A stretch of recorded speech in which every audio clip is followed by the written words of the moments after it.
Hotspot. Yes, I confirm. Damn it!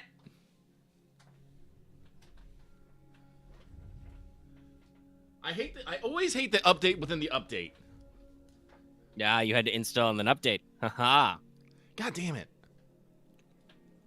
Rip. Well, hello there, ladies and gentlemen, and everyone beyond in between. It is time for this week's What's Up. You can listen to you. The one you are listening to now is Lucky, and the one over there is Omega. Hi-ho. Today we are going to be talking about many, many things, including the anime awards, recent games we have played, and other such fun things. On screen for you tonight will be Wolong Fallen Dynasty, new game by Team Ninja of, Ninja Gaiden and Nier fame. I was about to throw Dead or Alive in there, but I think that just as much as Infamy as anything. I don't think they designed all of those games, right? Oh, they did most of them. Right. Well, let's see. Wolong Metacritic. Let's see how we're doing. From what I have heard, it has been doing pretty good. PC version 81. I've heard it's been shit on PC. PC optimization continues to be a myth. Well, hey, I mean, if you want to, depending on what you want to dive into, we could start right there because, as we discussed, I think a little last week, but it's been ongoing. The Final Fantasy 16, press tour has started. Stuff is going. Chinese? I think I will. Okay. A lot of choices there. Well, like I said, we're supposed to be like Romance of the Three Kingdoms times. I think it's appropriate. Yeah. It's always cool to see, even though obviously the studio is Japanese mostly, I think. Yeah. To see the kind of in the original language intention, what they would draw from. But yeah, so obviously Lucky will be booting out Wolong and probably doing early Wolong things, whatever those are. Who knows? Probably dying. Probably dying, yes. Oh, they're gonna have a season pass. Of course they are. We could start right at some of the 16 news coming out. Well, yeah, no. Like I said, the press tour has started, and God,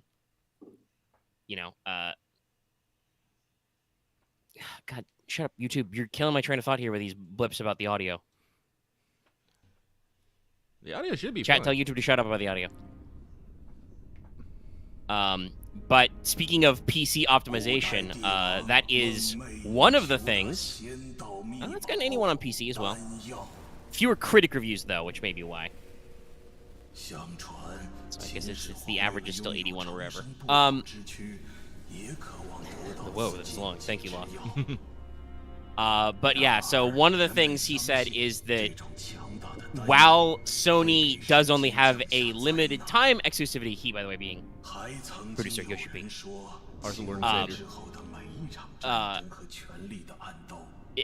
The overall here was that while it's only a timed exclusive with Sony and with PS5, it's not going to be a quick turnaround time. Like, the contract runs out in 6 months, and that's when we're putting out the PC port.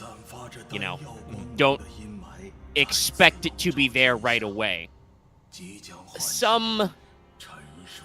Well, this will be a running theme, I think, but there's a lot of people on the internet who like to take everything that is happening and going on and try and very gross. Fleshy locusts. Yeah, no, this is when Team Ninja wants to get gross, they're not afraid of getting gross. They can be horny and gross.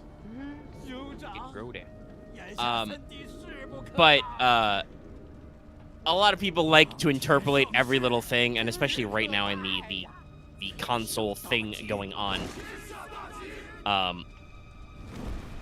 which is, full of bungling and hilarity by everybody involved. But there was some previous statements that were like, we don't have any plans on any other exclusivity, buy a PS5. Some people are like, oh no, that means their pre-orders were bad. Now they're announcing there will be a PC port. No, that's not what happened. Yoshi P is still telling you don't wait on a PC port. You'd be very sad. They want to make sure that it's optimized, so it's not going to be like a quick turnaround time. They will eventually do a PC port because Square will make more money that way, but they're not going to half-ass it. They want it to actually be optimized, and they also Yoshi P actually explicitly called out part of why Square likes to take these deals with Sony. And you know what they kind of get out of that, which is that apparently you know, the actual like developers and tech support at Sony offer them a lot of support. Yes. Oh, it's not what you should do with that spear, buddy. Anyway, there it is. You died. I'm glad they don't make me have to go actually fight something and didn't die for the first time. I always kind of hate that. Nah, they just got the setup. They just kill you in the intro and show you your magic rock thing. Your logo.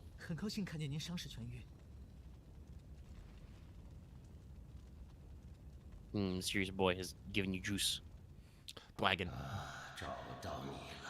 But yeah, like I'm sure they want to bring it more there. But Sony apparently offers them additional like dev help and tech support, which makes the games more optimized on the PlayStation. Which seems fairly consistent with other PlayStation exclusives that have been going down. Wolong is available everywhere, so if it's got, well, I don't think it's on Switch because, we're in Switch 2. But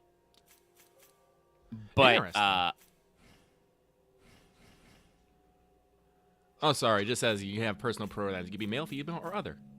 Interesting. Seems pretty common with games these days. We're just going with type 1 and type 2 body types, and then you can pick whether you're referred to as male, female, or not, and then pick whatever voice selection. Honestly, being able to pick sometimes male voice packs with female characters or female voice packs with male characters or whatever has been around a little bit longer. Hell, I think some of the old Saints Row did that, where you could pick any voice type you liked with any body type for more funds. But yeah, so that's just among one of the few things. And in general, I think it seems like the press tour for 16 is being pretty well received. We're getting actual gameplay demos and setups here.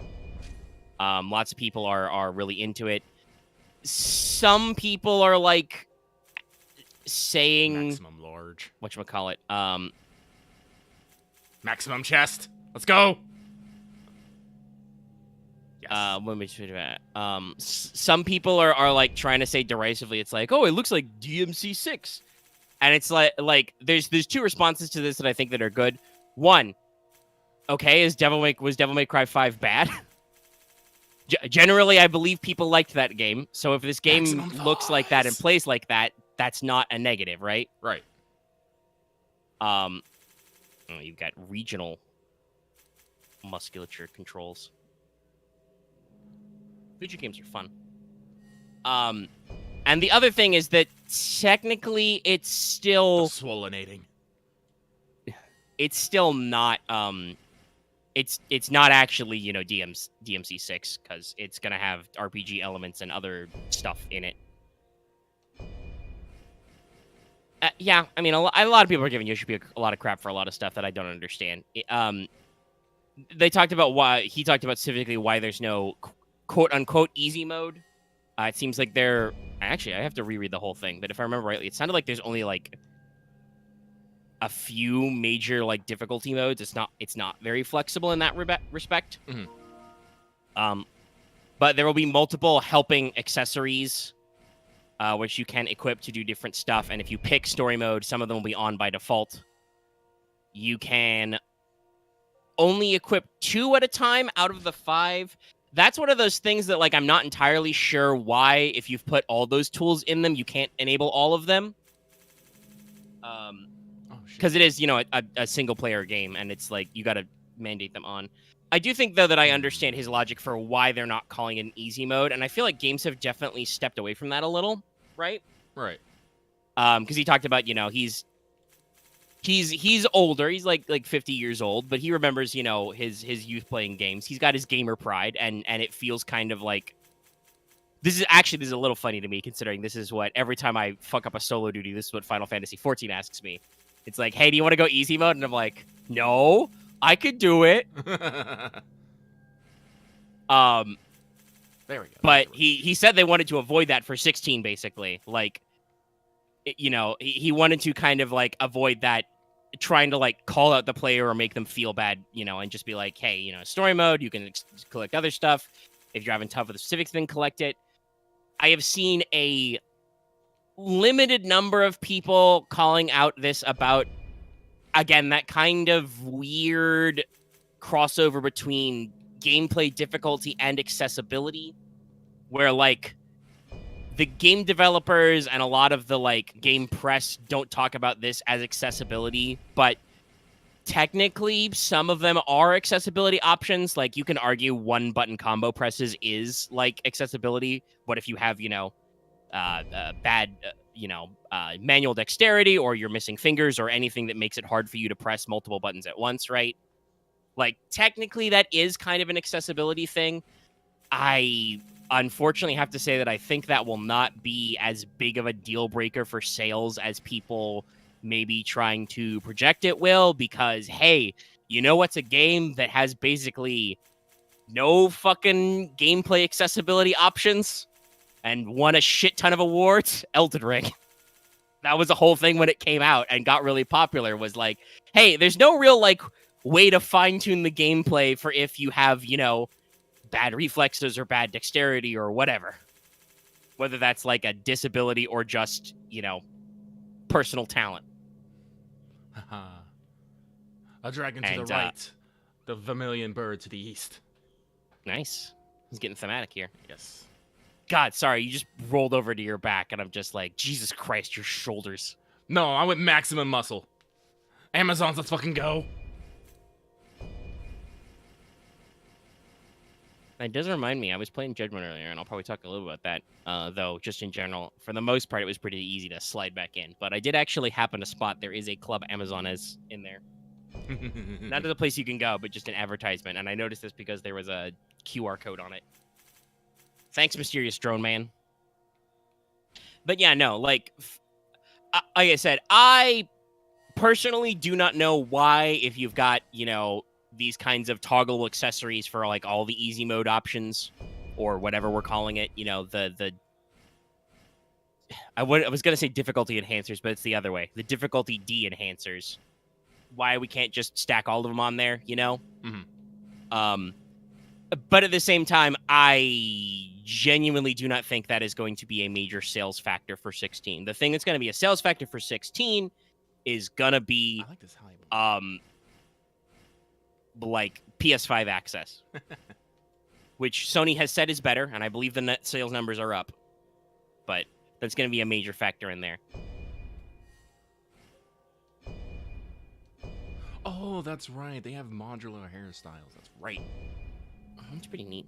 I know a lot of people are like, there's definitely, I feel like since the press circuit has started, there's been a lot of people being like, oh, this doesn't seem like my Final Fantasy. Oh, where's my turn-based, you know? I do think there are some good arguments out there, both for and against. Somebody pointed out, I saw some tweets, for instance, pointing out that, like, Final Fantasy VII Remake can be played, like, entirely in turn-based mode, Mm-hmm. right? You can set it to, like, the full, you know, classic ATB. You still get to move around and stuff, but, you know, it's very much based on the timing and stuff. But while that game, like, sold well and did well, it didn't do, like, explosively good. I think the fucking sales figure that person busted out was, like, it still was, like, half as many sales as, like, Luigi's Mansion 3 or something. Luigi's Mansion 3 apparently sold a fuck ton, is what we're getting at. Mm-hmm. So, like, I know a lot of people don't like the vote with your wallet distinction, but... And I mean, obviously, I don't think 7 Remake was super marketed as, like, a turn-based thing, but it was entirely possible. If you really want those kinds of games, you got to turn out for those games that are out there. And I'm not going to say they don't exist. Fucking Octopath Traveler 2 just came out. Oh my god, you can actually modify your eyes separately? You could have, like, one huge one, one small one? That's freaky. It's a little freaky. It's weird. I mean, this game is weird. We just talked about the flesh locusts, but damn, that's, like, a lot of attention to detail. Gotta have your demon eyes. Yeah, no, I know. It's Huge Iris. Ultimately, I think what it is I think it goes back to nostalgia brain. People are like, this ain't my Final Fantasy. And the truth of the matter is, what is your Final Fantasy? It's basically like what do they call it? The Zelda cycle, right? Mm. Like every time a new Zelda game comes out, except I think maybe Skyward Sword. I don't remember if that was actually popular on drop. But for the most part, new Zelda games come out. They're the literal greatest Zelda game to ever happen. And then by the time Nintendo gets around to the dev cycle for the next Zelda game, and we start firing up, it's like, oh, that last Zelda game sucked, actually, you know? At the very least, I think the age means that people start to, like, run out of things to say to its praise, and we only have the flaws left. I think that's what's happening with Breath of the Wild, for instance. Like, I don't know if people are, like, genuinely saying Breath of the Wild was a bad game, per se. And certainly if you say that, it may have been a bad game for you, but the numbers do not lie. But there are some things that maybe are a little, could be improved to put it back in with some Zelda formulas and do some stuff, right? Some improvements to be made. Some parts that were annoying. I love the shit out of that game. There's still some shit that was very annoying about it. But I think Final Fantasy has that same problem. Like, I want to say all the way back to, like, 7. Every time a Final Fantasy game has been coming out and leading up, people have been like, this isn't my same Final Fantasy. I don't like it anymore. I remember, I was here, right? I was there on the internet. I had a GameFAQs account when Final Fantasy 12 came out. I remember the complaints about it being too MMO-like. People to this day still say it, and they're still wrong. Having put a significant amount of time into Final Fantasy 14, 12 is not really that much like it. There are some similarities, but 12 is just like, what if we had a turn-based game with, all of our timers and actions and shit, but in an open world. There were no, like, individual battle screens. And I think there were some MMOs that were a little more like that, but there's not, like, hotbars and cooldowns and shit, right? Like, nothing stops you from casting, water 5 times in a row in Final Fantasy 12, other than that water has to have a bar fill up and you might run out of MP, I don't know why people are bitching about that. People love fucking Xenoblade Chronicles, and that is the most MMO-ass RPG I've ever fucking played in my life. Yeah, I don't know. And maybe it was just a timely thing, because guess what? 13 came out. And honestly, I've been thinking about this. There are some 13 stands in the world. I never got through the game because I hit my usual JRPG wall back in the day, where, like, you're playing the game, you're doing all the side quests, everything is easy as pie because you're over-leveled, and then you hit that one guy who you're not over-leveled for, and then it's like, okay, I gotta grind. I hit the spot where the leveling curve doesn't match up, and I just never went back to it because, unfortunately, 13 didn't really grab me the way that I thought it would. I would actually probably like to get back in there and wrap it up at some point for my own edification, but I've talked about this before. 13... very clearly is designed with the complaints about 12 in mind. I think basically from, like, gameplay perspectives. Oh, terrifying. Oh yeah, you got a lot of real interesting stuff in here. No, I'm just pretty cool character customizer. No, they're pretty good. But, like, 13 ultra linear. Like, there is almost no fucking exploration. The battles are back to being, turn-based and in specific screens and shit, randomized. And it doesn't really do anything for it. They made sure to give everybody kind of, like, distinct roles again, which 12 technically already did with the International Edition anyway. And I think overall that's, like, an improvement of just making everybody have the ability to have different licensed boards. That is, I think, like, a genuine complaint about 12, is that the original PS2 version was every character was literally the same. There was no reason not to purchase all the licenses for everybody other than just certain stat leanings, So, there's some thematics to, like, Zodiac Age and stuff. And 13 was super contentious. I think it sold well enough and the characters were popular enough that they could, make 2 more games based on it. Some of that, I think, came from the fact that 13 was planned on having a broader universe that they kind of ended up scrapping and recycling. I'll never forget that 15 was originally versus 13, and then they kind of like moved on to something else. 15 is similarly kind of talked about in kind of like a median area. And judging by some polls that Square and Final Fantasy have actually run, a lot of 15's success seems to be in characters and character interactions. When they did like a demographics interview, right, and they were like asked people like what everybody's favorite Final Fantasy was, and they broke it down by the titles and stuff, and broke it down by gender. 15 is preponderantly a favorite game of women. Which one's the game that is most liked by men is Final Fantasy 1. So I don't know if that was just lots of old men they interviewed. But like that to me says that I think that means that that game rides a lot on its character interactions and stuff. And no, I don't know a lot about Final Fantasy 15's gameplay because nobody talks about its gameplay, right? Nobody discusses what the gameplay was like to me, which leads me to say that it probably wasn't, crazy standout.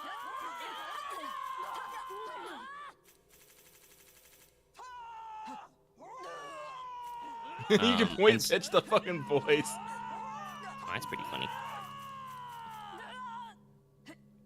All right, we'll go. And meanwhile, 14 is obviously an MMO. I think it's one of the more successful ones overall if you look at Final Fantasies, but it is a little bit of a break from the formula, 14 is not necessarily one straight and true Final Fantasy game, and also had a really rough launch, but when you get past that, it's like you have lots of these layers of like extra storytelling and shit. So yeah, the game's been going on for, a bajillion years. Been going on almost 10 years since they went to A Realm Reborn. Don't do that with your lips, Grandpa.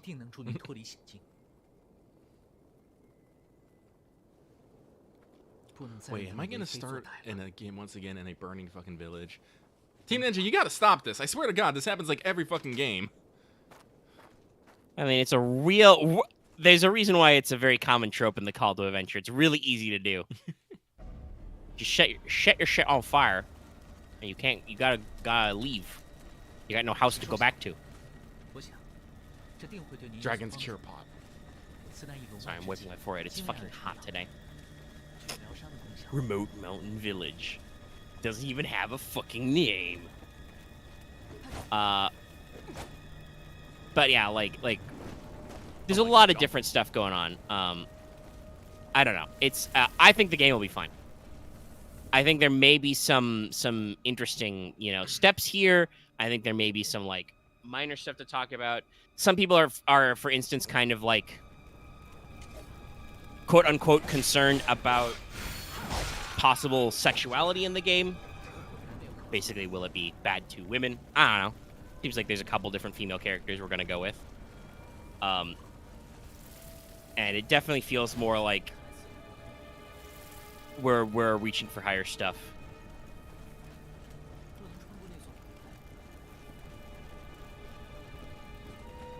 But there have been a lot of things coming out on about. Yeah, they're doing a press blitz. My favorite bit is the part where the interviewer asked him about collabs with Final Fantasy 14, and he was like, okay, well, speaking as Naoki Yoshida, the producer for Final Fantasy, and the head guy at Final Fantasy 16, we would love to collaborate with 14 because it's got such a wide user base, and we think that would be really successful. Unfortunately, I have to run that by the producer of Final Fantasy 14, who also shares the surname Yoshida.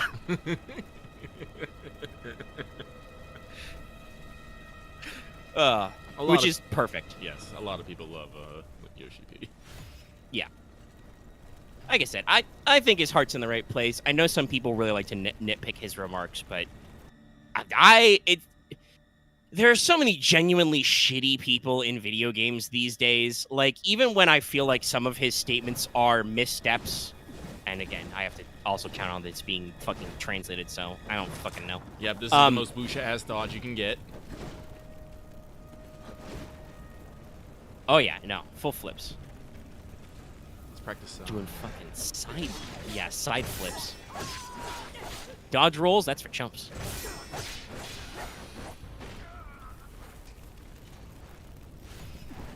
But yeah, like even when stuff I read seems like maybe a verbal misstep, I don't get the impression that he's like a bad guy. But he's an older gentleman. He's from Japan, It sounds like he's trying his best to be more appealing to an international audience and more conscious of these kinds of things than some other people have been. But obviously, we're all human. We're all limited. Mm-hmm.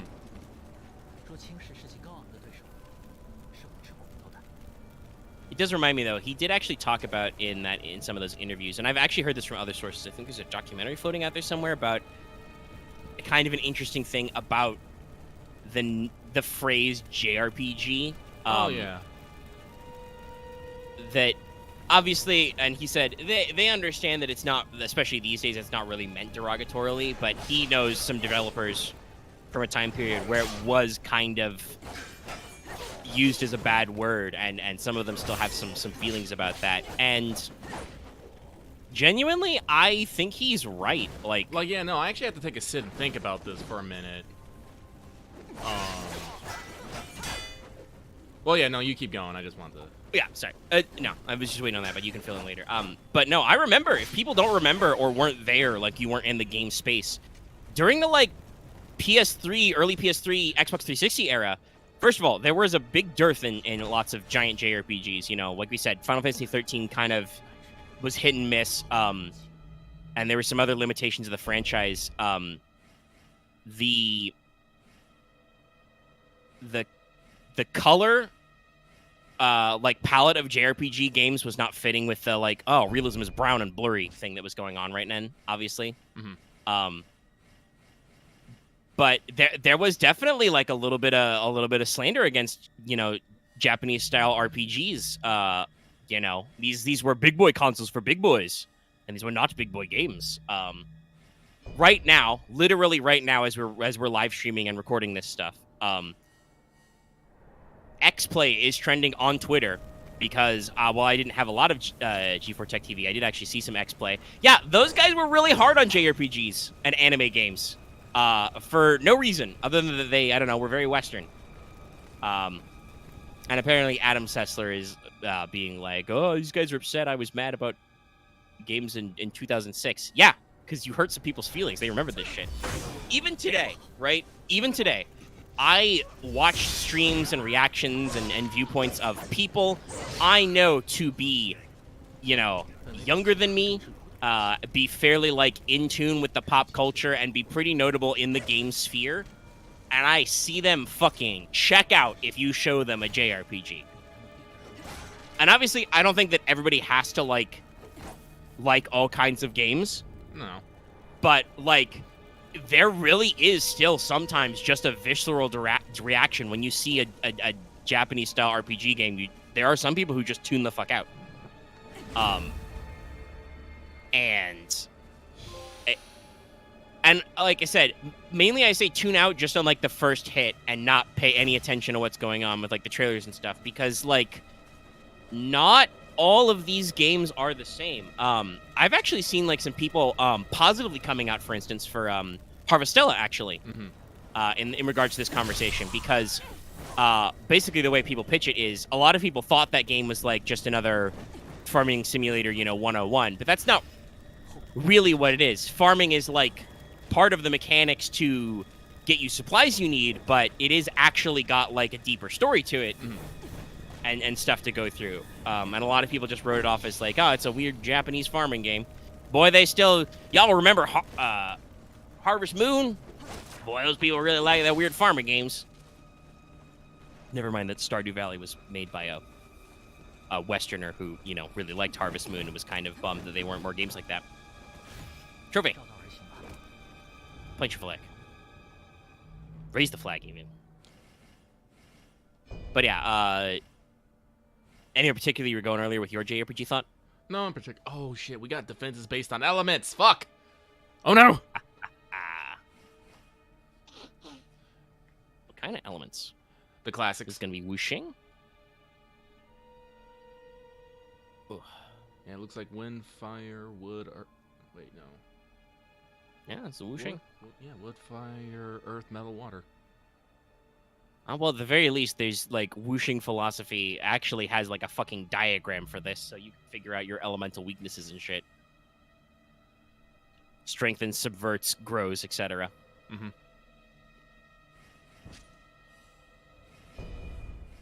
I am now a yellow bandit. Hello. Okay. Discord was melting for a little bit there. Discord does that on occasion. Windows, are you okay? My Windows Explorer just reset? I don't know if I can fight that. That's a 15. That looks like it's very strong. I am a 3 right now. So, please do not mind me. Alright, moving on.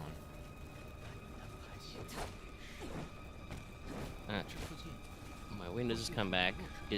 Audacity is lagging, so please hold while I stop that down. Like you can run on more rooftops. Listen, I don't want to fight whatever this beast is. It looks very strong. Sounds about right. No, but now I must go out. There you go. You got a Hello. lot Ah, don't look at me. You got to see some Wulong character creation and talked a little bit about 16. I think that's really all there is to say right now. There's a lot of stuff going on, positive, negative, in between. As usual, I would say we got to wait until we can see more and more. But for a lot of people, just what little gameplay moments we've got seem positive enough. Thumbs up. So I'm still down to clown. I'll see. Okay. Did we actually lose any audio? No, it was just lagging. So let me reset to the end. Re-record. Audio's back. Audio version is back, I should say. You guys have been hearing me the whole time. But, yeah. Okay, well, I'll scratch 16 off there. Alright. Look, he's doing backstabs. The usual shit. Let's see. Yeah, you've only been actually playing the game for like 10 minutes, so I'll come back to what you feel about gameplay once you've had a chance to get into it a little more. Do we want to talk about the Anime Awards? Yeah, I'm not gonna lie, I kind of almost forgot about them. Well, it's not hard. I believe they were streamed at about 4 a.m. Eastern. I think was what I read. It was like prime time in Japan, so I think that may be what they were aiming for. But yeah, it was like in the middle of the night last night. So this news is fresh. If you want to like go back and check archives and stuff, they exist. So if you don't want, spoilers or whatever, I guess you can go in there. But I figured we could do like we do whenever they do this and just, run down the heckin' list and talk about it. Sure. Well, right at the top, Anime of the Year, the nominees were Edgerunners, Demon Slayer, Attack on Titan, Licorice Recoil, Ranking of Kings, and Spy Family. And the winner was Cyberpunk Edgerunners, Vindication. A pleasant surprise. Yeah. Especially considering how some stuff went later. I was very curious if Edgerunners would win. Obviously, this is a public poll, so like it's not exclusive to Crunchyroll members. But Edgerunners wasn't on Crunchyroll, and I do think that lack of streaming access or streaming weirdness may have affected some other categories. But on the other hand, I'm super glad that this got its flowers, right? We talked about this with the Game Awards, that it was a pleasure being nominated for Best Adaptation, but obviously, Arcane won that one, which wasn't really surprising. It was a coin flip between those two, and I think Arcane being slightly more accessible to the general public. Again, talking about the JRPG thing, anything anime-esque will put some people off for some reason. We didn't melt their brains enough with Saturday morning cartoons. We didn't watch enough Pokemon at 8 a.m.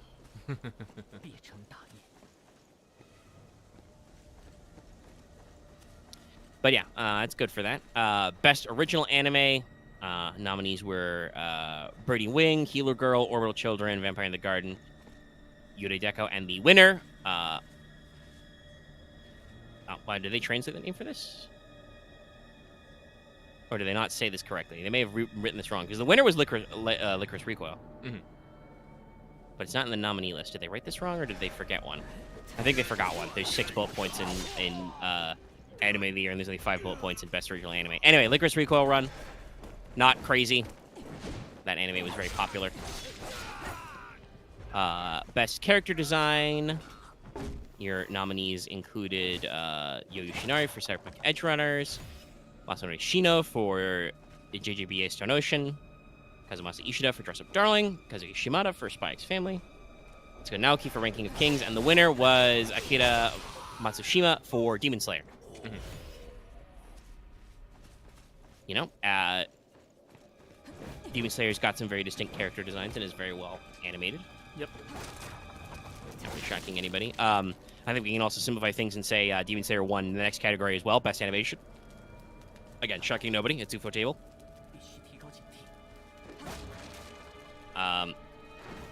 You know, that's another miss by Edge Runners in that category as well. But again, UFO Table is really, really good. Yes.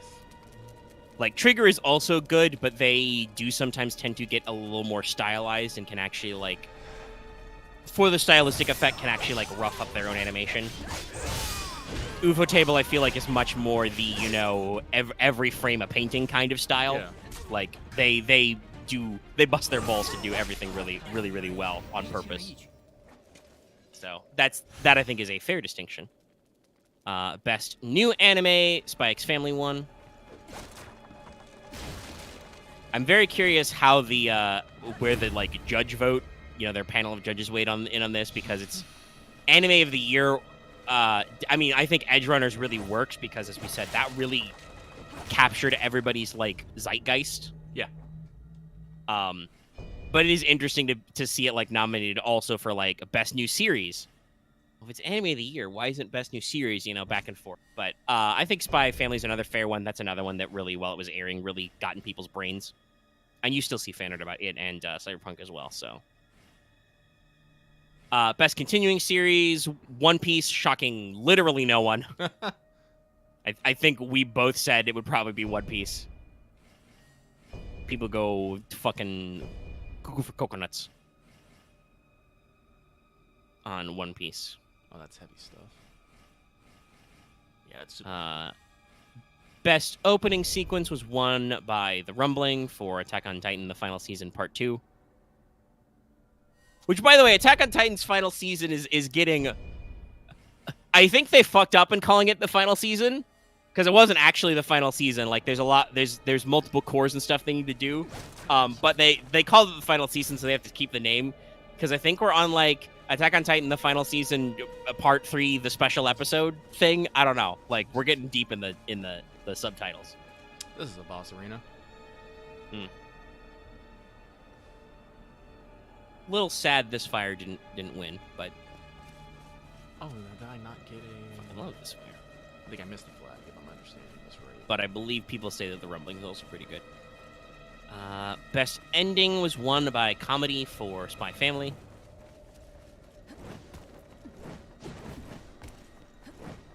Sounds like that one might have been a little tight. Yeah. Because I think there were some other calls. The endings for My Dress Up Darling, Komi Can't Communicate, Kaguya-sama, and Call of the Night and Attack on Titan were all in there, so... It sounds like a strong lineup. Yeah. Best Anime Score was won by Attack on Titan because of Kota Yamamoto and Hiroyuki Sawano. Sounds very solid. That's what I was looking And I think that's a fair pull. Obviously, you know, Yuki Kajira and Goshina for Demon Slayer was also, you know, pretty good. Mm-hmm. Edge Runners did have some good incidental music, but I feel like that soundtrack was made by the... I don't know if you call the Cyberpunk 2077 soundtrack licensed, because it was made by real artists, but it was spec'd for the game, and like they all had like pseudonyms of their fake ass band names, right? Yeah. So I don't know what we call that, if I would call that licensed music, but the pre-existing music, the insert songs, is what really made the soundtrack for me for Oh yeah. Edge Runners. So that I think is a fair cop. You know, Sawano is good. Now, Best Anime Film is our next one, and that one's actually interesting because the winner was Jujutsu Kaisen 0, not One Piece Film Red, which I think is what we figured it would probably be. Yeah. And some people in our Discord had a theory about this that it might be true. Film Red, it was only in theaters and is not streaming anywhere yet, apparently. So, whereas Jujutsu Kaisen 0 is streamable on Crunchyroll. So, I wonder if that is not the correct way of thinking, and that may be why it did not.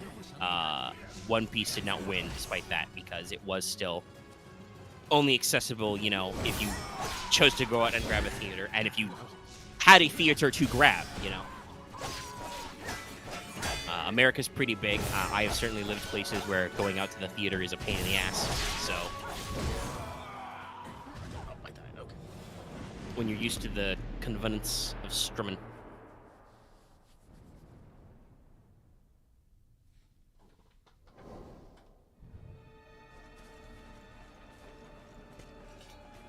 But let's see. I have to get used to the fact that X is not dodge, X is jump. It's a little hard. You got jump and dodge on separate buttons. Okay. Yeah.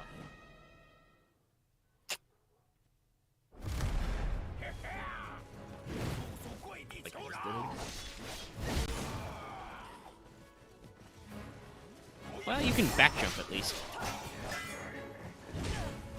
Just taking a. So I used regular that. Taking a look at your different areas there. It certainly looks like all of your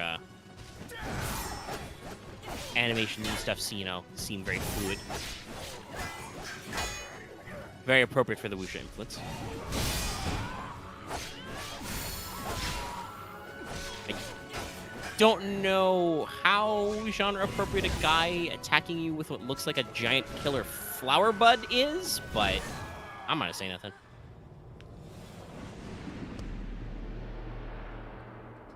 And you're dead. Yep. This is the Souls-like experience. Let me just, get slapped a few times here. Yeah. After I die a few times, they go, there is a training menu. Thank you. Yeah, in case you want to practice, bud. Best anime song was won by The Rumbling as well. That seems a little redundant. I'm not gonna give shit. It's like, I believe. No, people did say it was good. It's just kind of interesting. I'd have to refresh myself on what the qualities here count were. Best director was won by Haro Suzaki for Demon Slayer.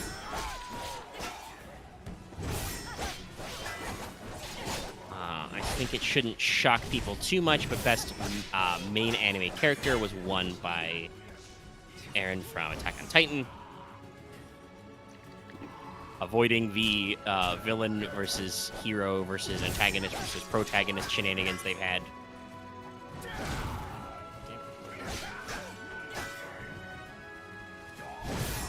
Best supporting character is won by Anya Forger from Spy Family, who also won Must Protect at All Costs. Again, not really shocking.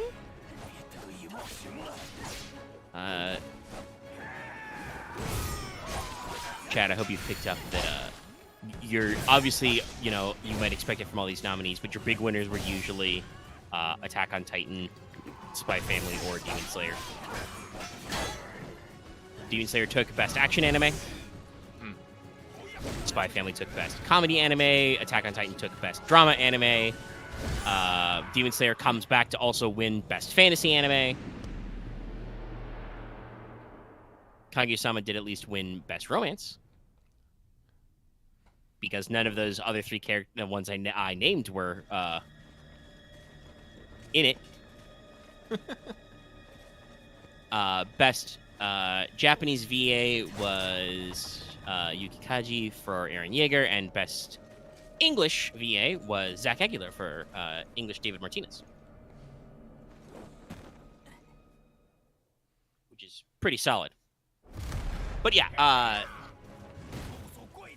Demon Slayer, Spy Family, and Attack on Titan taking home the lion's share of the awards. Not really freaking anybody out. I think somebody else in our Discord said this. I also, too, am a little disappointed JoJo's Bizarre Adventure didn't get anything overall.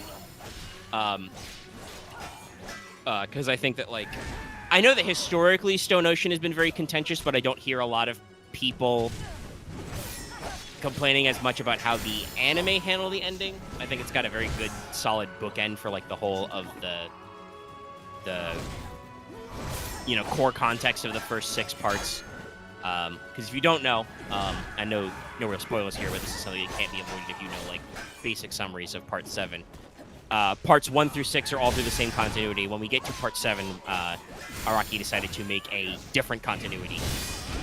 So, you know, kind of start from the beginning and do his own shit with Steel Ball Run. So, like, 6 Stone Ocean kind of, you know, bookends or dovetails all of those parts that came up. And I think the way they handled that in the anime ending is pretty solid. But I do also wonder if, like, the really weird, you know, going to Netflix here and there and the timing and the long delays may have, like, put it out of people's minds, maybe. Maybe. See, that's the problem a lot of time with Netflix is they always, like, split things up. I think a little unreasonably sometimes. Yeah, the delay on Stone Ocean is really weird, because it's like, the first one, you know, the first 12 episodes, the first third basically, you know, dropped. It was in like winter or fall season. Those episodes were then doled out to Japanese TV as we went on, and then there was basically like no word for like almost a year, or half a year, and then I think the gap was like 3 months. Like, it was long. Can I just wield the mighty bows? Yeah. I'm gonna be a bow user. Nice. Like the gap from the first drop to the second drop is very long, and the second and third was shorter, but still, like, it was a very weird pacing gap, and I don't know how much of that was just like Netflix, you know, asking for, like, okay, well, we did one 12-episode chunk, so now all of them need to be 12-episode chunks or whatever, or whether it was like David Production trying to make production seasons work, you know, shit like that. Because there have been times when JoJo's Bizarre Adventure has, like, needed core breaks or season breaks, taken some time off. There are very notable times with, like, I think with both the Part 4 and Part 5 anime where some of the, like, episodes for TV get a little rough in the animation because they're clearly, you know, like, slamming up against deadlines, right? So I don't necessarily know, like, on whose end that was, but Netflix seems to prefer bingefication, so I'm sure they did not object when, you know, David Production gave them, okay, here's how long it'll take us for, you know, this many blocks of episodes, as it were. But yeah, like I said, I'm a little sad that something that is, like, so quintessentially anime and so very much, like, ingrained in the cultural zeitgeist as JoJo's Bizarre Adventure. Seriously, think of how many JoJo memes you know. The fact that it's a JoJo meme is a JoJo meme. Yes, think of, like, the fact that is this a JoJo reference is a meme. Like, it's one of those series. It's a little sad not to see them come away with it, but like I said, I understand that in general, Stone Ocean isn't necessarily the most of people's, like, favorite season. I like the fuck out of it. Jolie's my favorite JoJo so far.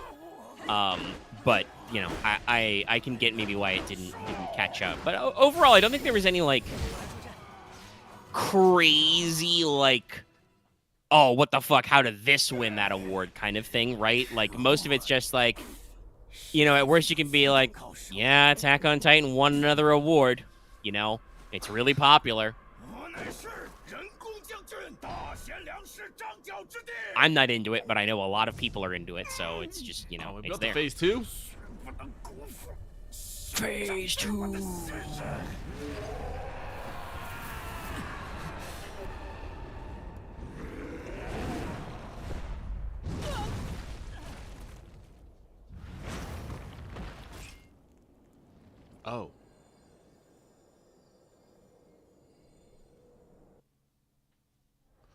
We phase 2! Shit, he's got his super stretchy arms.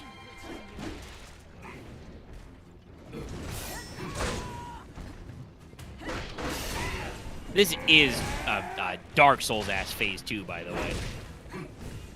Yep. I'm gonna grow 2 feet and get a weird stretchy arm.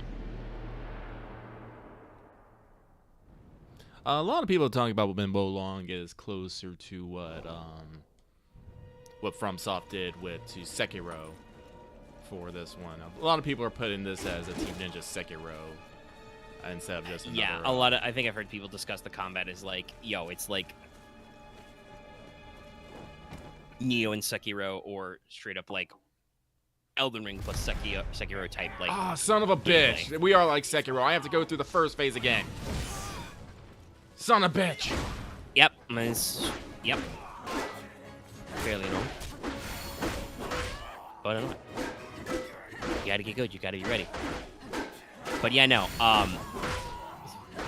That I was about to say reminds me of one of the handful of Elden Ring bosses I've actually beat, Gaji the Grafted. That is absolutely his phase 2. Is like he cuts off his own arm and he sticks a dragon head on his arm, and then he breathes fire at you.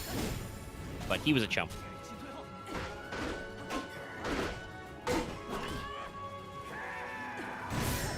But yeah, that's the Anime Awards. Rundown of all of them. Don't think of anything super crazy there, like I said. Lucky's concentrating very hard on this boss. I am, unfortunately.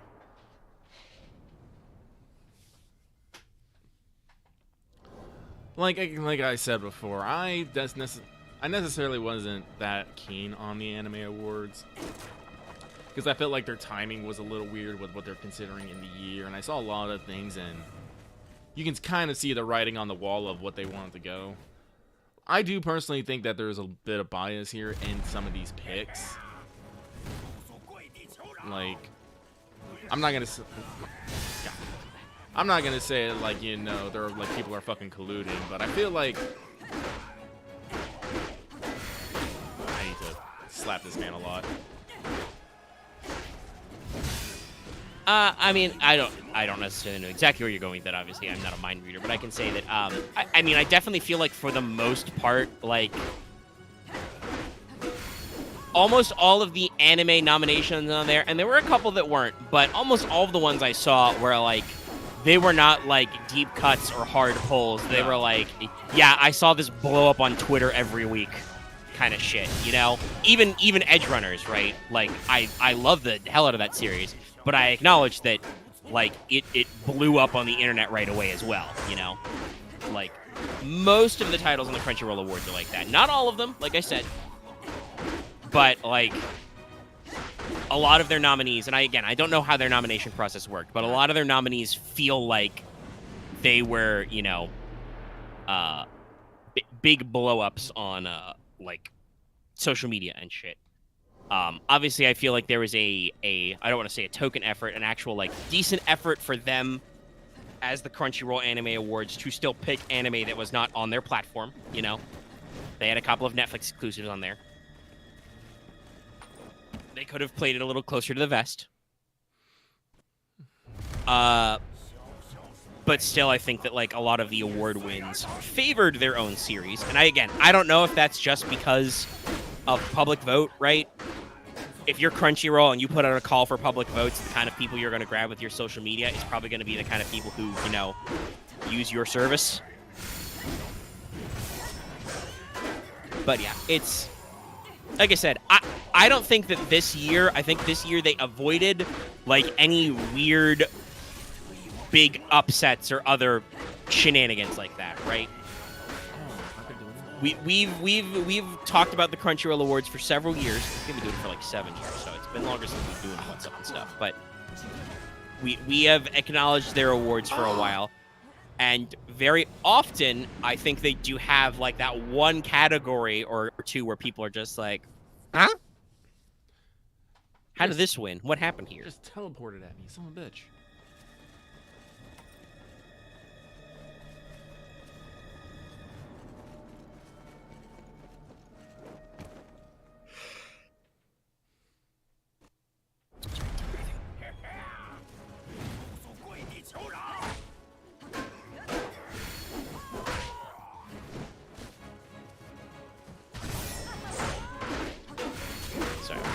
making sure that my YouTube preview is up to date so I can follow along because it keeps lagging again.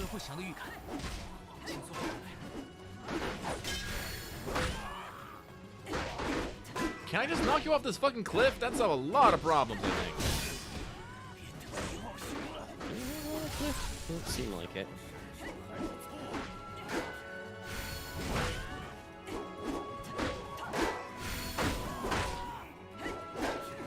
Oh, I'm getting good at this one. Yep. You're taking on the vertical pretty good.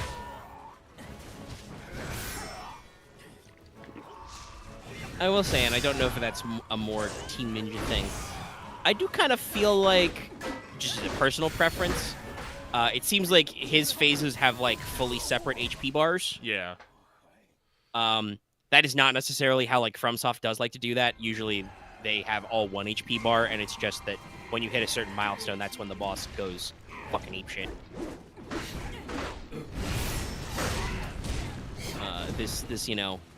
This makes it seem like there are multiple distinct phases, but as you found out earlier, you cannot return to the second phase to beat that first phase.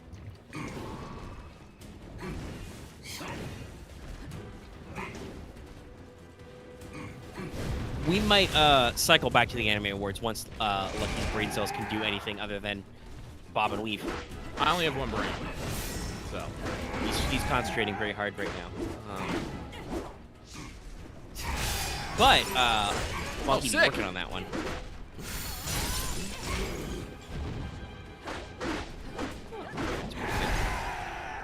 It's pretty bitchin' parry.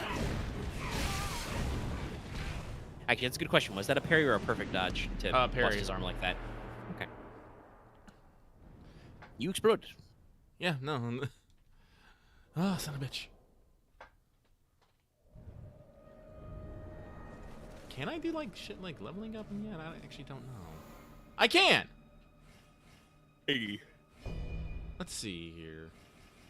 Not always the case with Soulsborne games. All right, so wood virtue, fire virtue, earth virtue, metal virtue, and water virtue. Yeah, and it's arranged in the Wuxia way. Let's see. That increases my spirit. That increases my attack, my deflect, my surge sustainability. We got some fucking stats here, y'all. Yeah. This is not numbers for the sake of numbers. This is like a RPG, SRPG action. Crunch. It looks like I can only probably get a couple level ups here, so. And you're still level 1. Maybe they are expecting you to spend a couple levels before you take on this man. Honestly, 2 stages for a first boss is not that crazy. Let's increase my Dark Souls 3, for instance, starts with a very infamous gut check of a boss.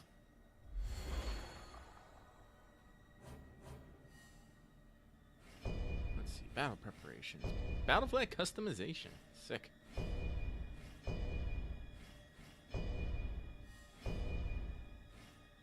I wish I knew what these characters meant.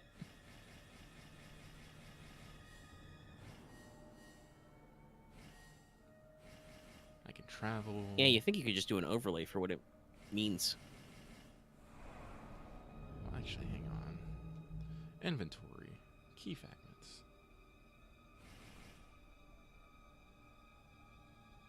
Dragon Cure Pot. Heat-proof ice. Impervious to fire.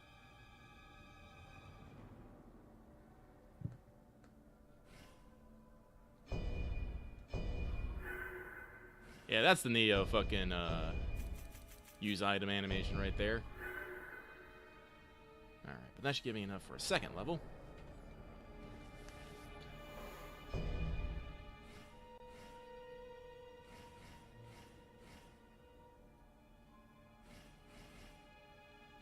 Sorry, being quiet for a second, chat. I'm debating whether I want to open my window, but it's still pretty warm out there.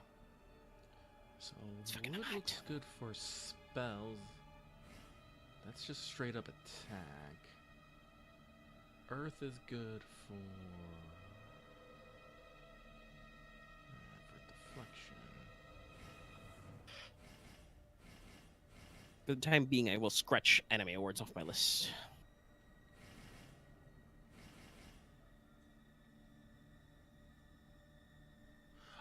okay. I forgot. They do attack bonuses based off this. Okay. So it looks like staves proc off wood the most. Okay, so let's actually increase that then. And I earned a wizardry spell. What? Learn a new spell. Wood phase spell. Sick. Magic. He does magic. Fire phase. Ah, that's fucking firebending as fuck. Can I look at the... Damn it, I can't. Scorch Spinner just go in a circle. That's great. I love it. What else we got here?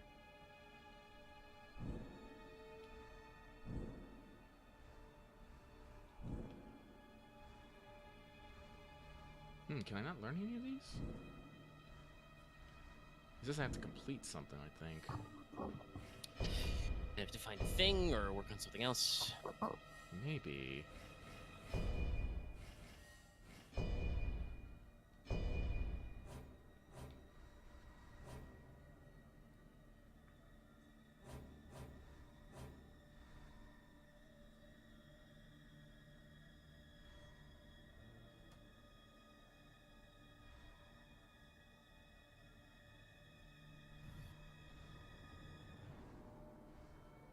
Oh, bottom is the lower level spells? Okay, so it starts at the bottom. Oh, it starts at the bottom. Okay, I'm an idiot. That is a little different than how we usually diagram things. Yeah, usually I think you know, top to bottom, but okay. Or at the very least, if it is, you know, bottom to top, you like start at the bottom and pan up or something.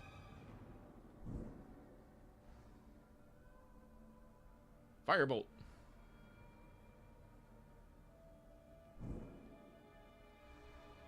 Seems interesting. I think I still want to crack into... Not that I need more video games on my backlog list. Still have not put Tactics Ogre in my poor PS5. But I want to take a crack at Neo 2, probably get used to this. But this seems like it's decently diverse as well. Being a well-rated game. Speaking of which, I think this is a good moment as any while Lucky's figuring out his new spell list. Buffs are nice.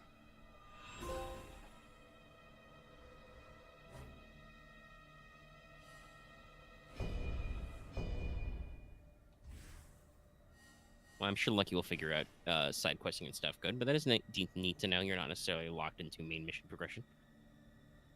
Right now, Lucky is figuring out leveling for the first time. We're trying to progress, become inswollenated. Yeah, it looks like there is a basic turn, but no, it looks like I'm just... Yeah, I'm stuck in here. Oh, I can start it over. Nah, I don't want to do that.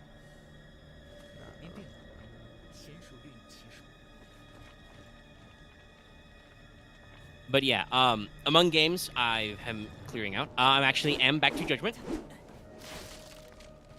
I know I was talking about that for a while, but Lucky the other day was actually like, oh, you're actually on Judgment. I'm like, yeah, no, I got it pulled up right now.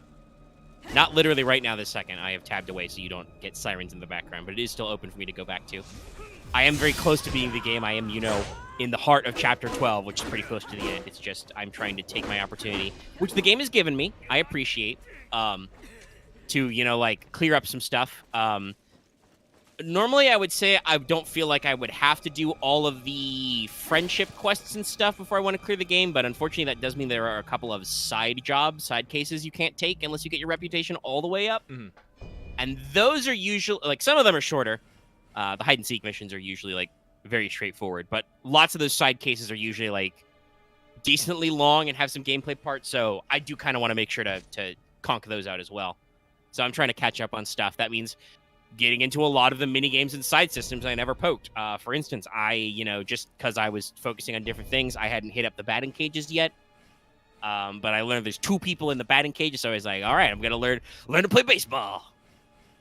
Honestly, other than the fact that for some reason the PS5 version of Judgment allows you to do the batting cages with the touchpad. But chat, you may have noticed me do this sometimes when streaming. There is actually like a glitch or error in the firmware for some PS5 controllers, where the touchpad is not responding correctly. And as far as I can tell from researching, this is just a thing that happens sometimes that there's not really like a fix for, but it's not, like just a me thing. It's just out there. So it's pretty easy to solve if you just reset your controller quickly. That, makes it have its brain on straight for a little bit before it gets confused. But I had a little bit of a struggle because I could not. I think because it thought there was positive input being put in on the touchpad the whole time, I could not batting cage with the left stick like you're supposed to be able to do. Once I reset my controller, though, batting was not actually that difficult. The main thing is just learning a couple of those fucking weird pitches. They're magical. Fuck you, drop balls.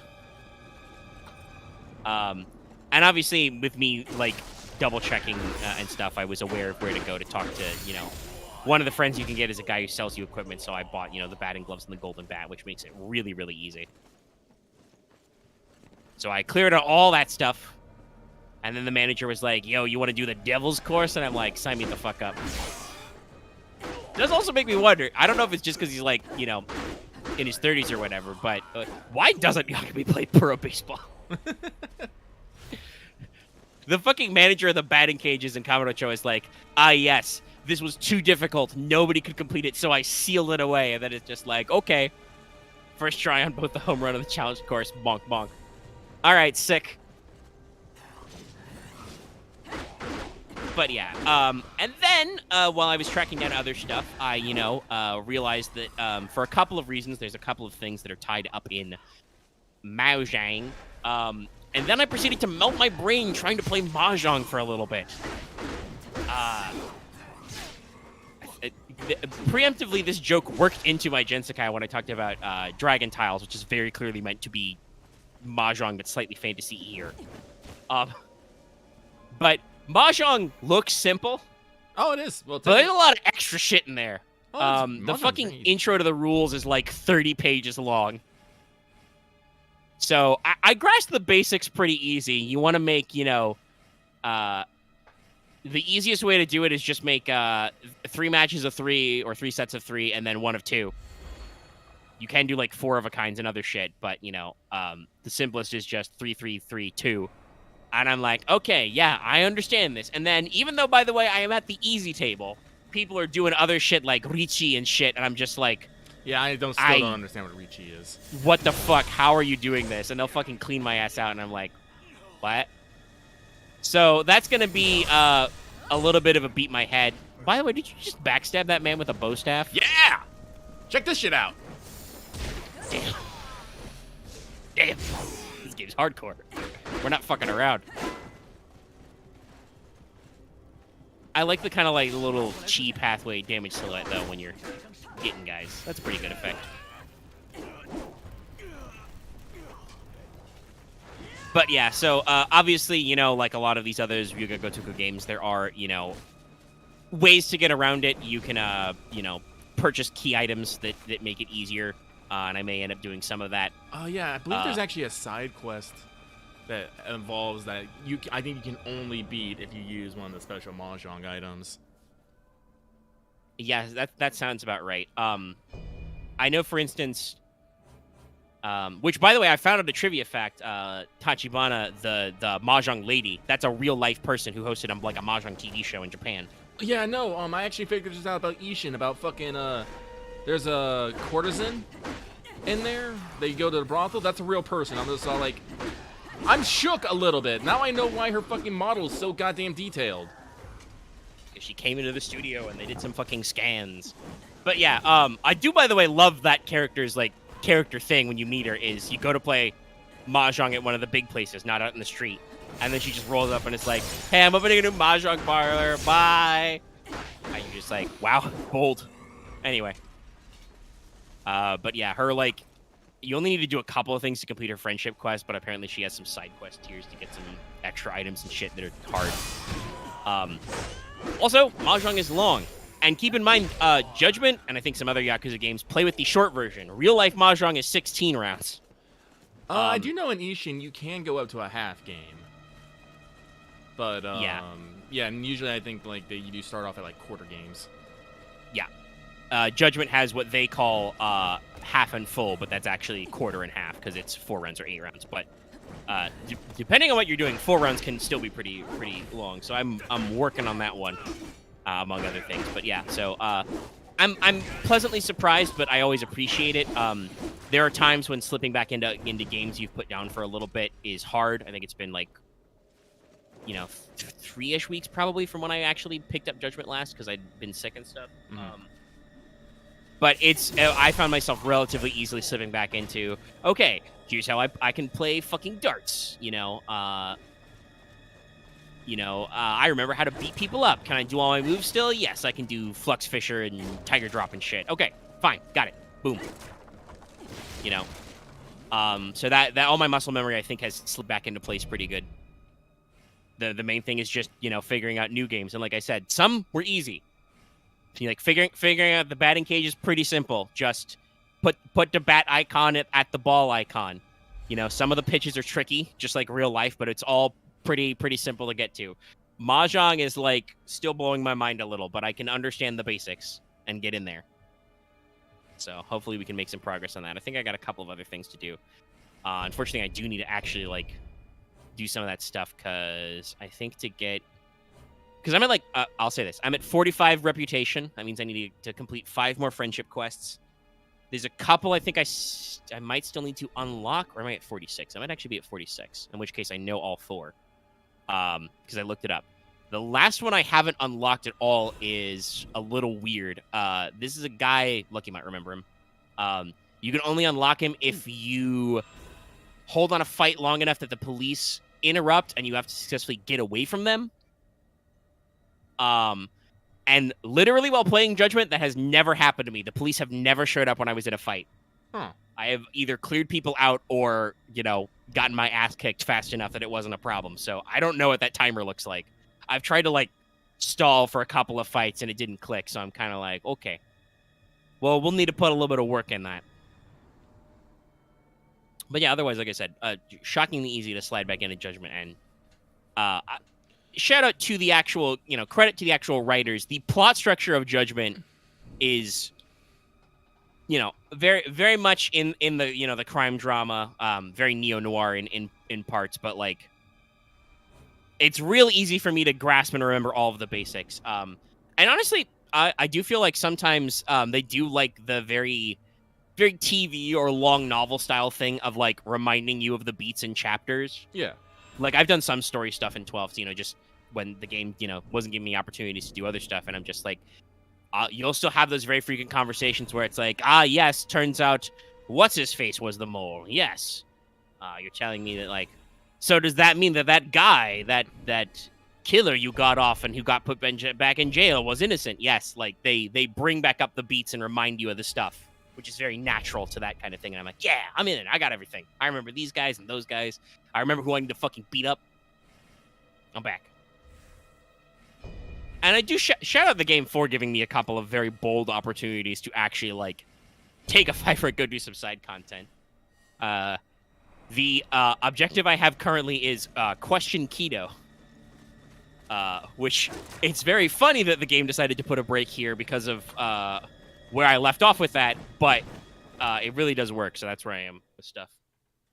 So hopefully we can power through that, and then I will probably pick up Ishin, and I might play that in between there and Lost Judgment. We'll see how I feel about I don't know. It could be that me, actually getting back into Judgment and going all the way to the end makes me go damn, I want to play the next one. I'm gonna get back into it. Unfortunately, I have terrible timing. I was just about to say, though, at the very least, I think we can mention this because you are playing Wolong right now. Mm-hmm. You have actually beaten Like a Dragon Ishin. Yes.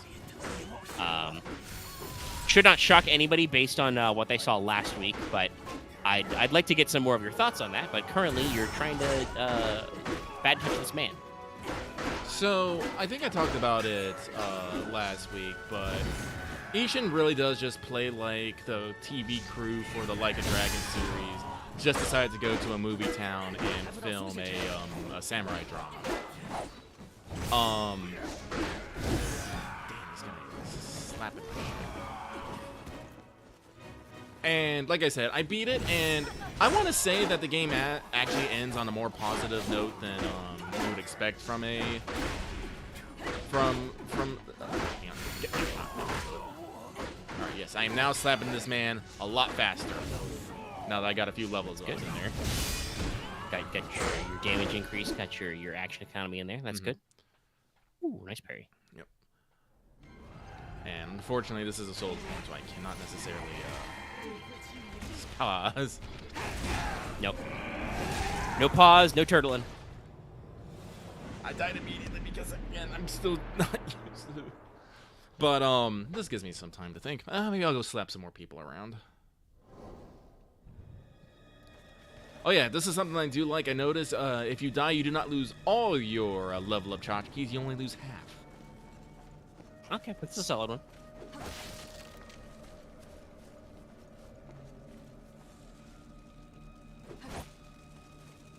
But yeah, so for what you'd expect out of a Bakumatsu drama, Ishin ends a little more positive than you'd think. Yeah, than expected, because this deals with the history of Roma Sakamoto and the Shinsengumi, which, if you know anything about Japanese history, you know was a very tumultuous and fucking bad time for everybody. No one liked it. It's a very rough period. It was a very rough period. But they take care of everything in a way that I think makes everything work, and in a way that is still true to history. This is something I actually found interesting, despite its weird ass fantasy leanings. I mean, here nothing. Oops, network error has occurred. Like, it stays true to history.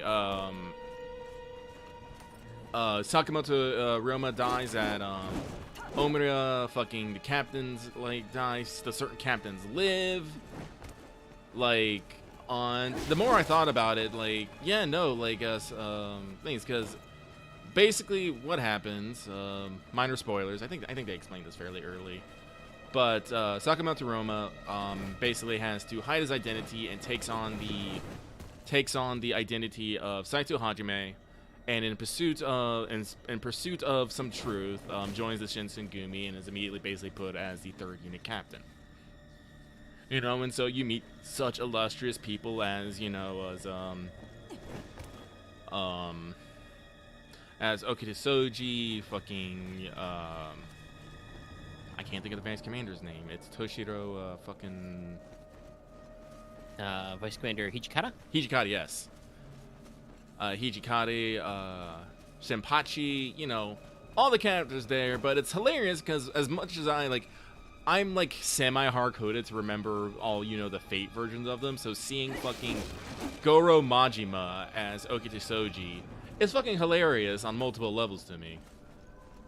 I mean, I think they knew what they were doing, because I believe that actually, and this is why even Fate isn't the only one to do an Okita gender flip. Historically, Okita Soji was described as being, like, very, you know, lean, handsome, you know, boyish even, and obviously was young, because, you know, it was the tuberculosis. But then, you know, in real life being kind of described as a pretty boy. So going with Majima for that is, you know, they knew what they were aiming for. Yeah, Majima, super fucking popular. But it's actually a point of contention where, you know, everyone's saying Okita is a pretty boy, but when you actually meet him, Ryoma is just like, oh, everyone said you're pretty, and people and Okita's all like, well, maybe I am. There's reasons for this that, you know, is, you know, the part of the twist and the turns and stuff, so I don't want to necessarily get into it. But you do a lot of things, like you cement the Sacho Alliance, which is the alliance between Choshu and Satsuma, who were, you know, very against the Bakufu, but you were also against each other's throat, which was one of the main reasons that let the shogun decide to have the shogunate turn the restore power to the emperor and all that stuff. Like, it's a bit of a it's not in it. How do I want to put this? It is not inaccurate to actual proper history, but they put a twist on it that makes you go like, oh, I see. Like, and I think it's very entertaining for that. And, you know, just like all of Ryuga things, like the side, actually, while going around and playing mahjong in the fucking slums, or, you know, singing at the singing bar, they don't call it karaoke yet, it's just a singing bar, is fun. I do feel like the side missions in general were not as particularly strong as the other ones. I mean, we have our classic, you know, Hiromu Sakamoto looks at the sky after one's done and thinks about his fucking life. But usually they're a lot more simple or monotonous. A lot of them, the ones are you just bring an item to somebody. Like a lot of the pet ones, because Ishin has a mode called Another Life where you basically get to get a little villa away from the hustle and bustle, and, you know, grow crops, cook food, you know, pet your animal. It's a nice little vacation away, but to get pets, you have to meet them out in the streets of Kyo, and most of the time you have to give them something. For one, it's like you have to give them healing items, or you have to give one food, or you have to give one a bone, or you just have to talk to it so you can give it a fucking bath because it keeps falling in the goddamn river. Stupid cat.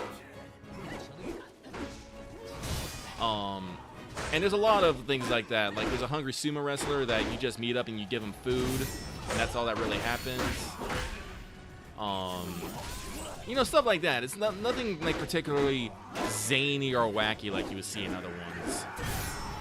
And I think that's a little weak, but that's jump.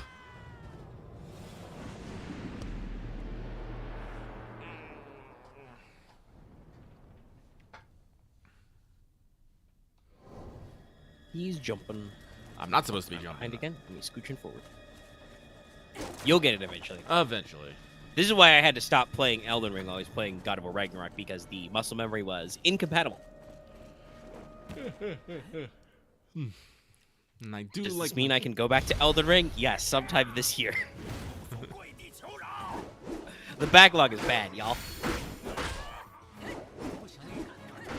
Luckily, while Wulong looks fun, like I said, I think I would like to try Neo 2 myself, because that was on PS Plus, before I get into it, to see if I truly do like the formula. So I can give myself a little bit of a waiter. But I still got so much shit in the backlog. And I'm not, I would want to say, I'm not done with theater rhythm by like a mile. It's just that I acknowledge that I want to actually like take a break scheme, because that's the I did all my favorite Final Fantasies, but that'll be just the thing that keeps on giving. Now we go to phase 2 again. But yeah, so overall, your impression of Ishin, very good. It's very good. I enjoyed the story.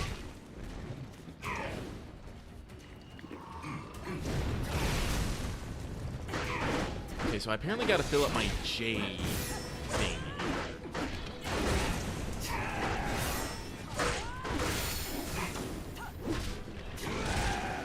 Ow.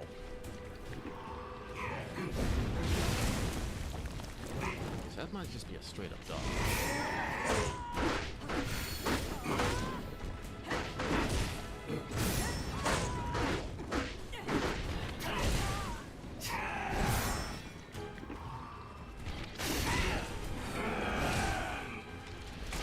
Just getting slapped.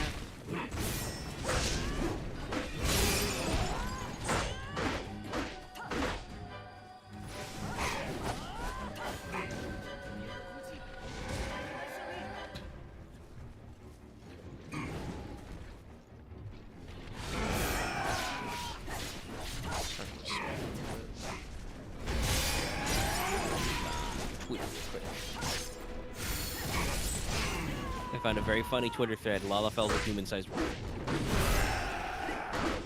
I posted it in the thread.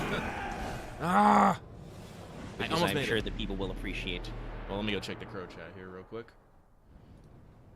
It's a full thread, but yeah, there's the start link there.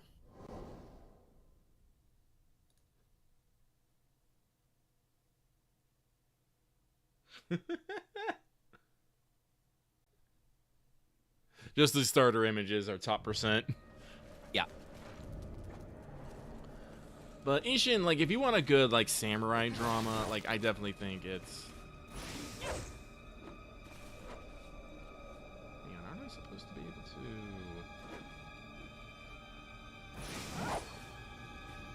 Something's weird there.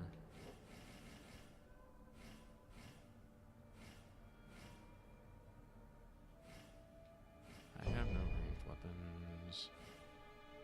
It's lower on the defense.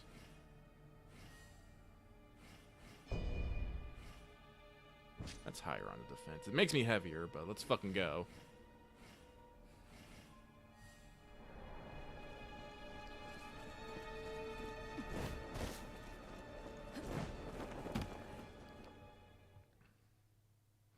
Well, speaking of clearing out my backlog, as Lucky continues to wail on this man. I mentioned it before earlier, but I can say also. So I got credits to roll on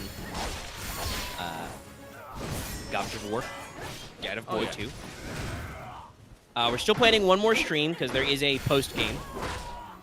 There are a couple of points to clear up with some stuff, and there's some things to go through. May or may not be tracking down that super boss. We'll see. But there's some stuff to do. But yeah, overall, and I feel like this is another case of like, I don't know about like what weird internet sorcery is going on, but coincidentally, this past week, this Friday even, OSP posted a detailed diatribe about plot points in Ragnarok. Oh, really? Yeah. Which I found helpful because obviously playing this game streamed for like 3 months basically. Technically a little under, but there was some skips and some rough and tumbles there. But like that means that my recollection of the game is fairly stretched out over a period of time, so I don't always remember all the details.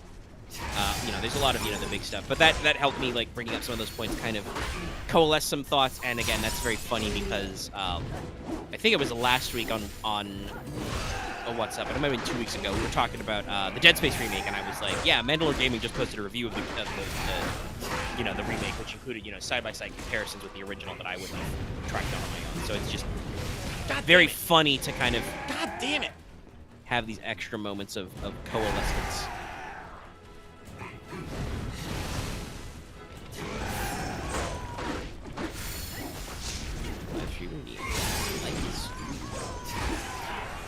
Whoa! Whoa! And I'm dead again. The line attack seems not great. Was that a command grab at the end there? Yeah.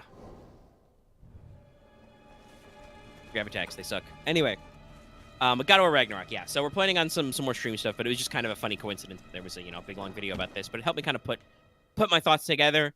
To talk about like top level, I would say by our usual schema, I would give it in the 9 out of 10 range. The A area, but not an A plus. The game's real good. It's definitely not perfect, and I think it's definitely one of those cases where because the game is so good about a lot of things, you can see some of the rougher points, and a lot of that comes to pacing. The actual the character writing in the game and the acting for that writing, pitch perfect, full marks. It's really good. I think you can genuinely feel for a lot of the characters, and you can kind of get all of their vibes, and they're really well performed, not just with, their actual, the scripts they're reading from and their delivery, but also, animations and, facial capture and shit. Santa Monica went the whole 9 yards, and all the actors were killing it, I don't think I thought of any characters overall as, wow, this character is weird or has a bad delivery or something. There are some moments with where the gameplay parts interact with the cutscene parts that we've deliberately talked about are very weird. I still think back when I'm thinking of my memory snapshots of this game, I still think back to the Jotunheim segment where we go in about 10 minutes of gameplay from Angerboda being, okay, we don't have to think about that right now, to, hey, so we want to think about that thing? And I'm just like, okay, I know you did not mean this because in the script, these are like 2 different pages, right? These are completely separate events, separate recording sessions, whatever. But gameplay-wise, I literally walked from one place to another and we're back on this conversation. It feels weird, right? Right. And there's a couple other points. In the OSP video, for instance, they do talk about the lead up to the Norns, and I was actually thinking about, like, yeah, that is a little drawn out, right, for what we get out of it.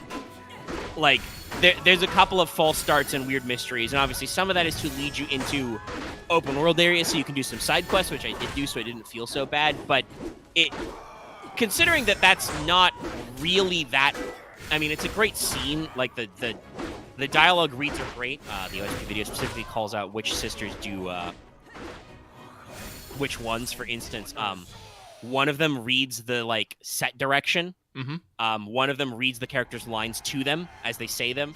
And then Erd is just snarky to them. But, like, there's a lot of extra effort put into that sequence that the developers it was all clearly intentional, right? Right. But considering that ends with another just kind of like, well, I guess we got to do the thing they said. Let's go to that business. There was a lot of pomp and circumstance to make them seem important, and it was just kind of a relatively mild thing in terms of scene, though thematically I think that was very important. Because ultimately, right, like, what that conversation with the Norns is about is they're basically like, fate is not a mystery. There's no great big drama of prophecy or predestiny. The reason why things to us appear predestined is because we are aware of all your past choices and all the possible choices you could take in the future, and we're pretty good at figuring out what you people want to do. Yeah.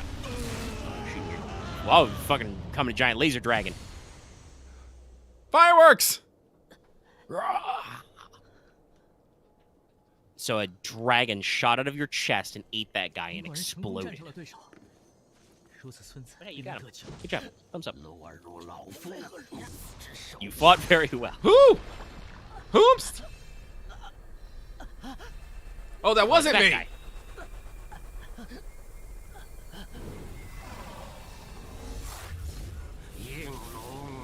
It's the beauty boy.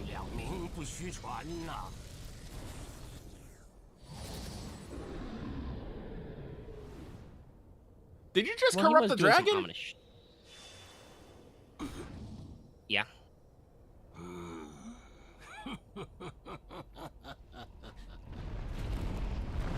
Sucking up some of your juice. Oh no, There you water. go. Sploosh! I don't hope you can swim. Nah, I'm done. Since when can protagonists swim? True facts. Listen, if you get knocked off a cliff, you're just going down. You're just gonna drown. There is no, like, option, no other option.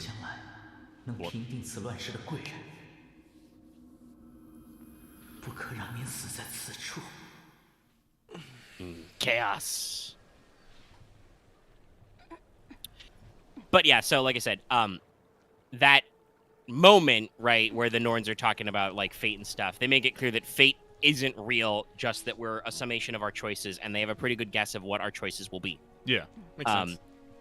And there's definitely that lead up there, where, you know, the next bit where we do actually fight Heimdall feels very predestined, but also isn't, because a lot of it is the sum of choices. And I think there was a very good point that was brought up that we also brought up in the stream moment. By the way, if it hasn't been clear, the game's been out for like 3 months, but spoilers for God of War Ragnarok will probably be coming somewhere in this discussion. We'll get in here. I was like, he's moved on to a new area. It's very deserty. But like, the ultimate question is, right, like, is Heimdall fated to die because Kratos will always make those choices, or because Heimdall will always make his choices, or both? Right? Right. Like, Kratos frames it as, I'm not doing this because there's a prophecy. I'm doing this because the Norns told me that he's going to try and kill my son, and I will not budge from this. You do not do that. Yeah. That's like my one rule, and that's how we're gonna do it. But ultimately, when you're in that boss fight, it is because of his own. Because Heimdall never learned to shut the fuck up. Even when he knows he is going to fucking lose. And he knows that Kratos is going to spare him because he has foresight, but his foresight doesn't necessarily...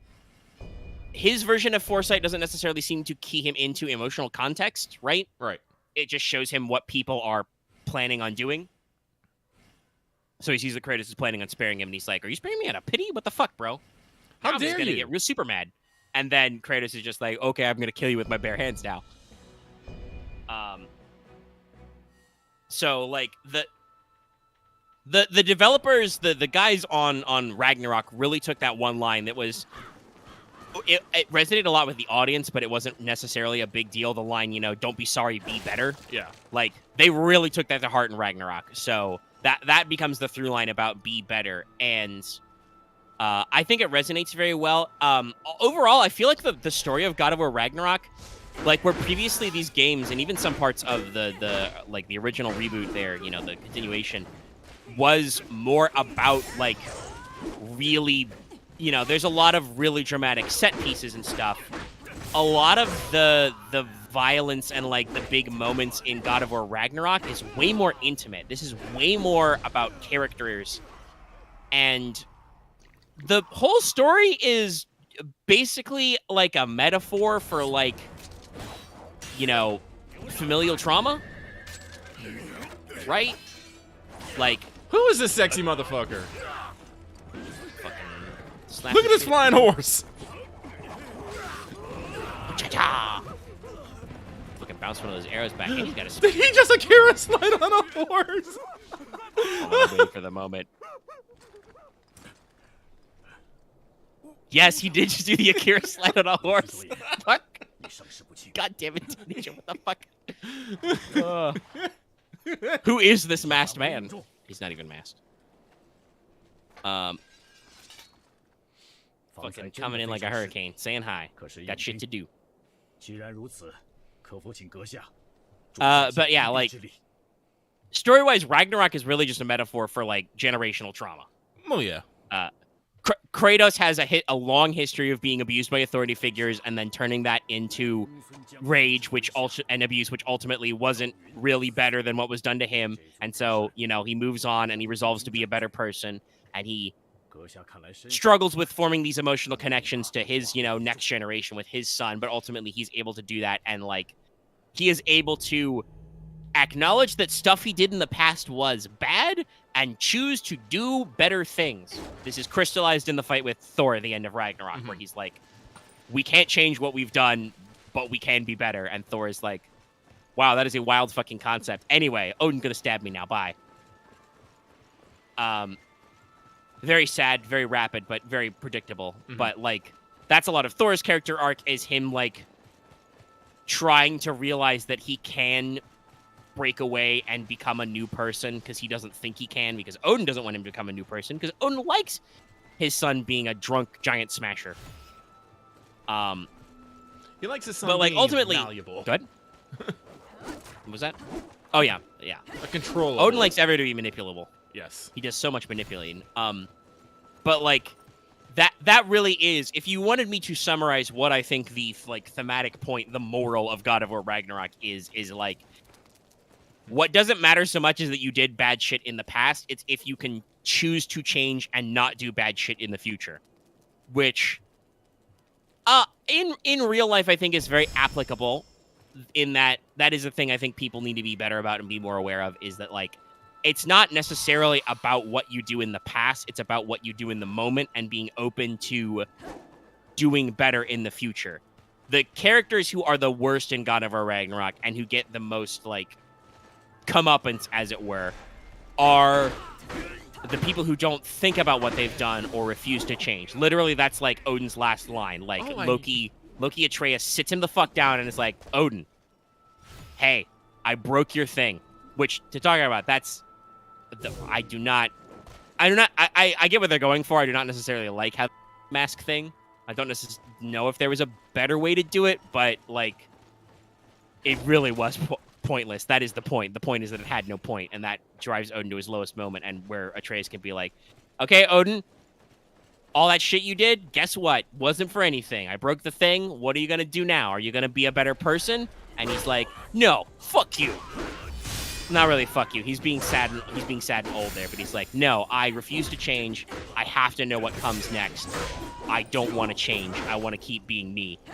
And Atreus is like, I wish you had not said that. And then he's, soul steals him. Mm-hmm. And then Sindri fucking smooshes him. Big smoosh. With his big one-liner. That's what happens. Just, oh.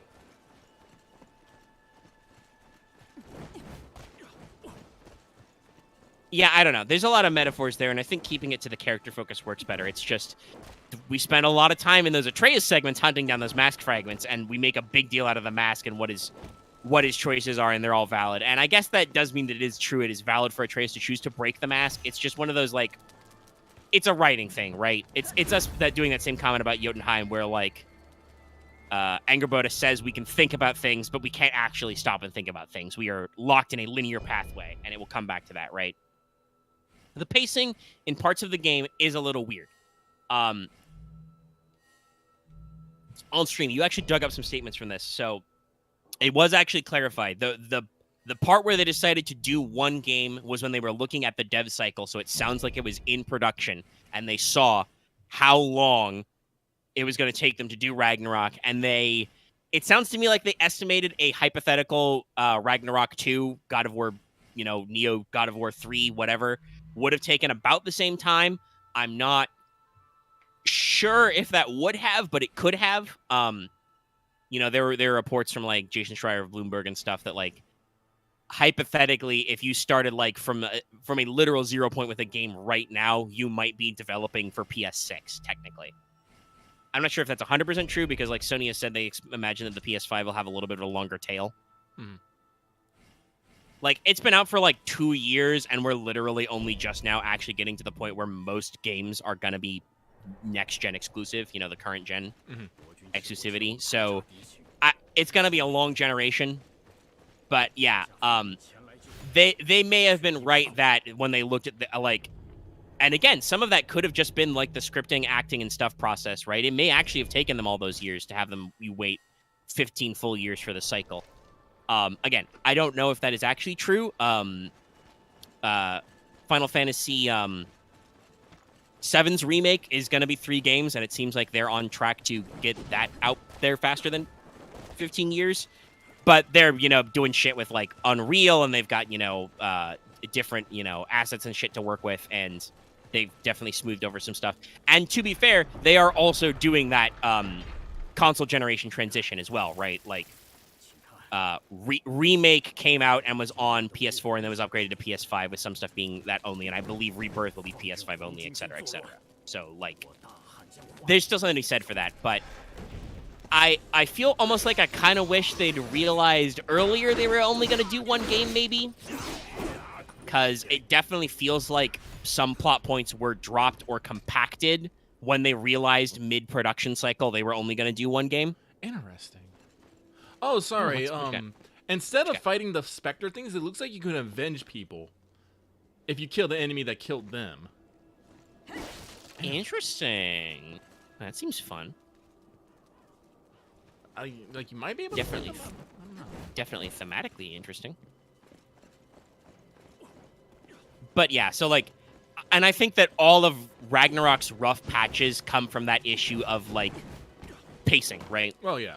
Like, the gameplay is really smooth. If I actually had to count, like, the amount of parts of the game that I remember having, gotten through most of it, that I was like, man, that was, like, frustrating to go through. That was tough. And not just me being like, okay, this is clearly meant to be difficult content, and I would take a couple of tries to get it. Like, I experimented with some of the Berserkers, and I was like, okay, this is clearly going to take me a long time to do on stream. I don't necessarily know if I want to stream it. I don't necessarily feel, like, bad about iterating on games when I feel like the gameplay is fun and stuff, and, you know, there were times when I would be getting clowned on, but it was mostly in the moment that it would pass. I don't want to say I never got frustrated at God of War, 'cause people will fucking clip me, but, like, most of that frustration, like, I want to say, like, 99% of it didn't stick, you know? It didn't stick with me. The only two parts that are, like, fresh in my mind of, like, yeah, that was a little rough was, you weren't here for the first one, but it was the first double Draki fight in Vanaheim. That is maybe, like, the one part of it where the gameplay seems a little stretched, is dealing with multiple threats, whether that's, like, a lot of little enemies or multiple bosses can get a little awkward. And that fight gave me some trouble because I did kind of feel like the gameplay was not necessarily optimized for fighting two bosses at once, especially two bosses that both have a reasonable number of, like, unblockable hits and other weird tech and status effects and stuff. That one took me a couple tries to grasp, but I don't think I had a great time doing it.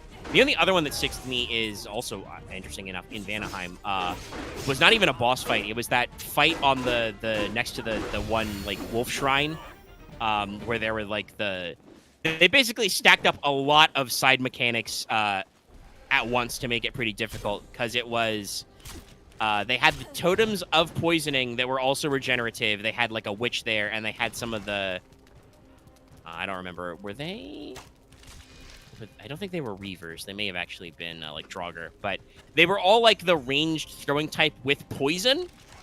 And so that one was a little rough for me, because the game really stacked up a lot of their, like, their ways to put pressure on you all at once, because it was like, okay, all of these guys are throwing shit at you, so you got to, like, keep an eye on all of them and be ready to dodge. You have to watch out for, like, AoEs. If you don't freeze some of these, which means that limits some of your, like, weapon choices and stuff, you're gonna, like, they're just gonna regenerate. And also, you gotta stun that witch before you can hit it anyway. Like, that was just a lot of stuff that was like, okay, my brain is trained to process too many things. There's a lot of shit going on. It's cleaning my cock a little. Like, I still remember that one as a tough fight. But, like, the final boss fights did not feel like... I don't want to, like, I'm trying to figure the right word for this. There's a lot of loaded language in gaming, which is rough, you know? People talking about, like, fun is a buzzword, hard can be a buzzword, difficulty, that kind of stuff.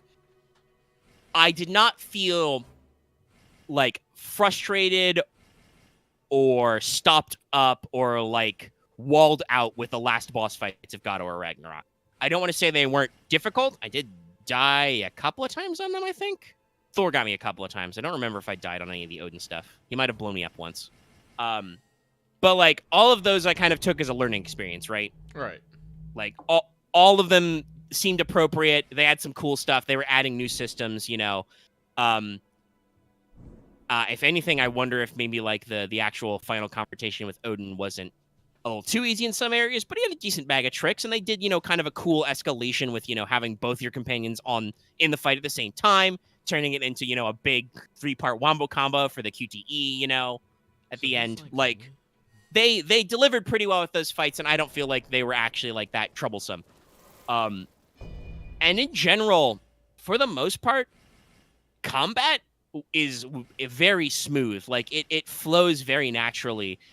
No matter what weapon you pick, it feels like there is, like, a part of the moveset you can get into. There's a lot of complexity. There's a lot of shit I didn't really get into because, in general, it just, like, felt really good and right to just be swinging at guys with the axe or whatever.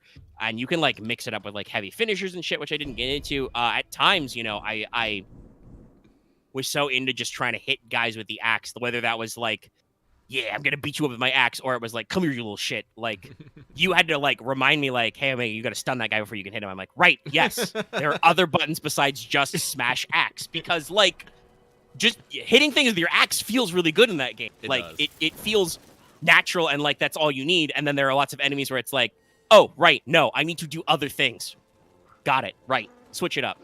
And I really liked all of the weapons, you know. You know, and they all had their very distinct stuff. You know, the spear was very good for ranged and stuff, and I felt like they did a lot of really good things with that. You know, blades were good for crowd control, lots of little enemies. Axe was obviously, I think, still the best, like, pure damage for single target stuff, but, you know, there's a lot of flexibility and options in there. And it all, you know, felt really good. Everything kind of, you know, got together. There are some parts and some options there where maybe I felt they could have gone an extra mile. Like, I'm kind of... Yeah, I think I'm kind of disappointed, for instance, when you go through the whole Surtur thing, in general, the Surtur thing is very compacted. Yeah. You kind of preface that when we're doing it. I feel it now. I'm like, for as much of a thing as this ends up being, this feels very compacted and very unresolved. Because the Surtur Ragnarok, the Ragnarok giant guy just kind of happens, and then he does some stuff and he goes away. Fair was actually, by the way, supposed to get got during Ragnarok, but ironically, according to the edits, he was supposed to get got because he didn't have his magic sword, which is not actually what happened. So, we play with fate. But, like, I feel kind of like I said, kind of disappointed that when Surtur does that thing where he, like, uses his primordial fire, his chaos shit. Yeah, we're going to do the post-game and stuff, so we won't get into it. If they clarify that. But like I said, at the moment you roll credits, that's like a very, like, dead end. And even some of the stuff isn't fully actioned on. But, like, Surtur goes and he puts, like, primordial fire in your Blades of Chaos, and mechanically that doesn't really do anything for you. No. And I feel like that's kind of like, if this was a different God of War game, that would have been, like, a big deal. That would have given you, like, a special upgrade or something, or even, like, given you, like, a free stage upgrade to your Blades of Chaos, and it just kind of happens so the plot can move forward. A lot of stuff in the Muspelheim Surtur section is just stuff happens so we can move on to the other shit. The whole Surtur section, when you think about it, is really fucking short. Like, really fucking short. Because basically it's, you go to Muspelheim, you fight a couple ads, you meet Surtur, you have a double fucking boss fight, you go to the fucking, the Primordial Zone, which looks rad as fuck, by the way. Yeah. And you just have another fucking boss fight, and then you're done. Yeah. Most of it is dialogue and a couple of boss fights. The double Valkyrie fight was interesting at least, but the fighting Tool Soldiers at once wasn't really that interesting. It was just kind of like, how can we make this new and fresh? Well, we'll try 2 of them with some ads, and it's like, it wasn't actually that difficult. Once I got a grasp of using all my bits, and also the fact that the spear fucking murders those guys. Death. They are. Their primary thing is that you can't do good ranged attacks to beat up their core all the time. Well, guess what? Well, you have infinite spears. It's really easy. Whoop, whoop. But yeah, like I said, that is really compacted. The bits with, like, parts of the Norns feels, like, stretched out a little. I can't really tell if the Jotunheim segment with Angerboda feels if it's stretched too long or too fastly paced. There's a lot of walking simulator in it is the thing, right? Right. Like, there's a lot of just kind of casually riding around doing stuff, interspersed with some ads so you get some boy time. And I like that they did make Boy both the companion and fully playable. That, like, he has his own unique, like, gameplay elements.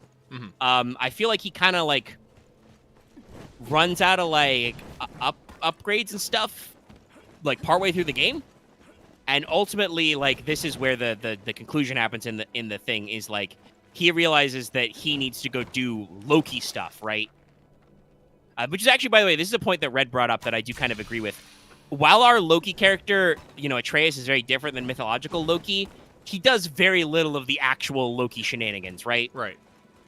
Like, there's some implied stuff, and, like, there's, he has kind of a bad rap with, like, Heimdall and Sif and stuff, but, he's not responsible for the cutting of Sif's hair in any way. It seems like she has her special hair already. Thor already has Mjolnir. Like, I think they ran into a thing where, like, it's a cool twist to be like, Loki, Atreus was Loki Laufeyson the whole time. But Loki was really supposed to be integrated with the Aesir way earlier.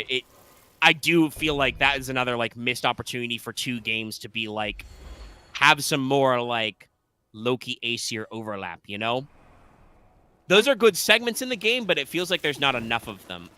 Like, that's probably would have made a good, like, part 2 of the game is Loki, hanging out with the Aesir, getting into mischief, making, boyish mistakes, Yeah. Which, again, he does do, but it's a lot, the pacing is fast, because it's like, well, shit, we got to go back to Kratos, Mm. Like, I will say this, the pacing of God of War Ragnarok generally feels very episodic, we were very easily able to just play through the segments on stream and be like, okay, we did, 2 big main quests today, or we just did 1, and it had very like regular wrap-up points where it was like, okay, we can pull back here. Like, even when we went long, like, you wanted to make sure we got through an extra, Loki and Thor segment, because it was pretty cool. Even that didn't actually take that much longer. That was like an hour section that added on to the end, Like, it flowed pretty well. So I don't know if they, like, deliberately wanted it to be that way, or just that is kind of naturally how it worked out. But it does mean that, like, the side sections with Boy are very, very episodic, very much like an anthology, and they don't always stitch together. And obviously, like I said, Boy leaves to go do Loki stuff, so you have Freya for your post-game thing, which works because we've been setting up for her, and they do a lot. Like I said, relationship writing, character writing in this game, chef's kiss. They do so much work with, like, Freya and Kratos to, like, set up how Freya can get over her initial, like, murder boner for Kratos and, like, work through it, and they can, like, actually, like, bond over shared experience and stuff and come together, and in the end, like, I would not necessarily say, like, a shipping thing. I don't think we're gonna find, Freya and Kratos kissing under a tree anytime soon. But, like, they can come together and kind of, like, actually, like, work together as comrades, and... I think it's more... Oh, log! I think it's kind of a found family kind of thing. Yeah, we use the found family thing. Not to put too fine a point on it, but, Freya had a brother, and he did die, so, we got some stuff back and forth there. But, and Kratos had a brother before who's gone now and stuff like that. But, like, they can build both a familial and a working relationship, and the implication of the ending of God of War Ragnarok, which I was not the only one who noticed, it did look kind of like that extra Kratos slide was, like, painted on it afterward, whether that was supposed to be, like, a hint from Faye or a hint from Angerboda or whatever. Like, the implication is that Kratos can actually be more properly godly, and actually do God stuff and be, like, looked up to people and things, and that's a path that he can access because he has changed. And I can totally see that, like, Freya would absolutely be down to clown on, like, helping him out with that, right? Yeah, because she has served in that capacity before, but was kind of blocked out of it for a long time with Odin. It's true, he did have the gold coloration paint, which was her thing. So yeah, that seems like a decent implication there. But, like, Freya was kind of also blocked out of her ability to actually, like, be a leader for her people and be a godly figure by Odining. So, there's a lot of good thematic stuff here that they have a great relationship that grows. Mimir is a great part of that as well, Oh. I do wonder if, like, are we wondering... we're shortcutting. Yeah, we're shortcutting. I'm wondering, like... I'm thinking of, like, in the meta context, where's this franchise going to go, right? Because there have been some teases about some stuff that might be important. They wanted to complete this part of the saga in a timely manner, but that probably means that they're going to be working on to their next thing. Would that be an Atreus standalone game, right? Right. Like, would they like to, like, break out the Atreus gameplay, and I don't know if it would necessarily be a Loki game, but, like, be Atreus on his giant quest and have that take him places, whether that's take him to places in Norse stuff that we didn't touch on, or, maybe hit up, like, the British Isles that Mimir talks about, There's a lot of, fairy lore in the Book of Invasions, the Mabinogion, and other shit we could touch on. And there's also some Anglo and Nordic stuff they could do. Like, imagine, God of War Beowulf. Punch out Grendel. Shit like that. Like, there's some wiggle room. I think the British, constantly referencing Mimir as Puck and stuff. I think and Robin Goodfellow. I think there's some wiggle room there. They introduced the plot of Macbeth, even though I don't think that lines up with because I'm pretty sure Macbeth is supposed to be one of Shakespeare's pseudo-historical plays. But Shakespeare did also engage in some like creative anachronisms with some of his historical plays. So I don't know. I'll have to double check. That seemed a little too on the nose for me, but that's just a me thing. Thinking about literature and stuff. But you know, there's wiggle room, and like I do agree with like what Axe said in chat. This feels like a spot where like Kratos has completed his character arc, right? Like he's learned to emotionally, you know, open up and connect with his son. He's learned to like empathy. That's their whole thing. You know, they have, right, where they talk about like listen for the other's voice, right? You know, Atreus has to learn to like think more than 2 moves ahead. You know, and you know, to be, you know, a little cautious, a little paranoid. You know, Kratos has some very reasonable caution through most of this game. You know, you got to think about these things and not take things just at face value because it's shiny. But also Kratos is like, you know, got to learn to listen for like that empathy, you know, open your heart and you're going to be all right. I saw that Joe Crim OSP quoting Sonic. Anyway, you know, and there's that very powerful moment where Kratos ends the game by saying, Loki will go, Atreus will stay. So that's that good shit. So yeah, I could see Kratos' arc kind of wrapping up. I think he's done his like big new character development thing and shown that he can be better and move on from there. And we don't necessarily have to see that part. I tried to. I did not jump. So I think there's definitely some room in there. Shoot, I had something, but I was in the middle of my other thought, so I lost it for a second. Hold on, I'll get it back. No problem. Playing stuff, thinking about like Atreus versus Loki stuff. I'll get it back probably. Like overall, gameplay's pretty good. The character writing is really good. The story pacing is a little weird at points, like I said. It's like I said, it's a 9er. You know, not a full like 10 out of 10 perfect game, but it's definitely got a lot to go on there, and there's a lot of really good, you know, themes and beats and stuff to get into. Some parts are definitely rushed. Some parts are stretched. That happens anyway with game development and stuff, but it's still decent to, you know, work through it, and it's definitely worth the time for the 2-part saga. And like I said, I wonder where they might go next, and I could see, like I said, an Atreus or Loki game. I don't know if they would would they still call it God of War, and then do like a subtitle? You know, there's stuff they could work out there. I think there's puns to be made. What if you called it God of Lore? Because, you know, he likes stories. But yeah, there's parts of it that fly by a little fast that I feel like could be good. Oh, boy, those guys are getting fucking squooshed. Oh no, the demon monkey. Oh, he's a big demon monkey, and he needs to trim his nails. You freak.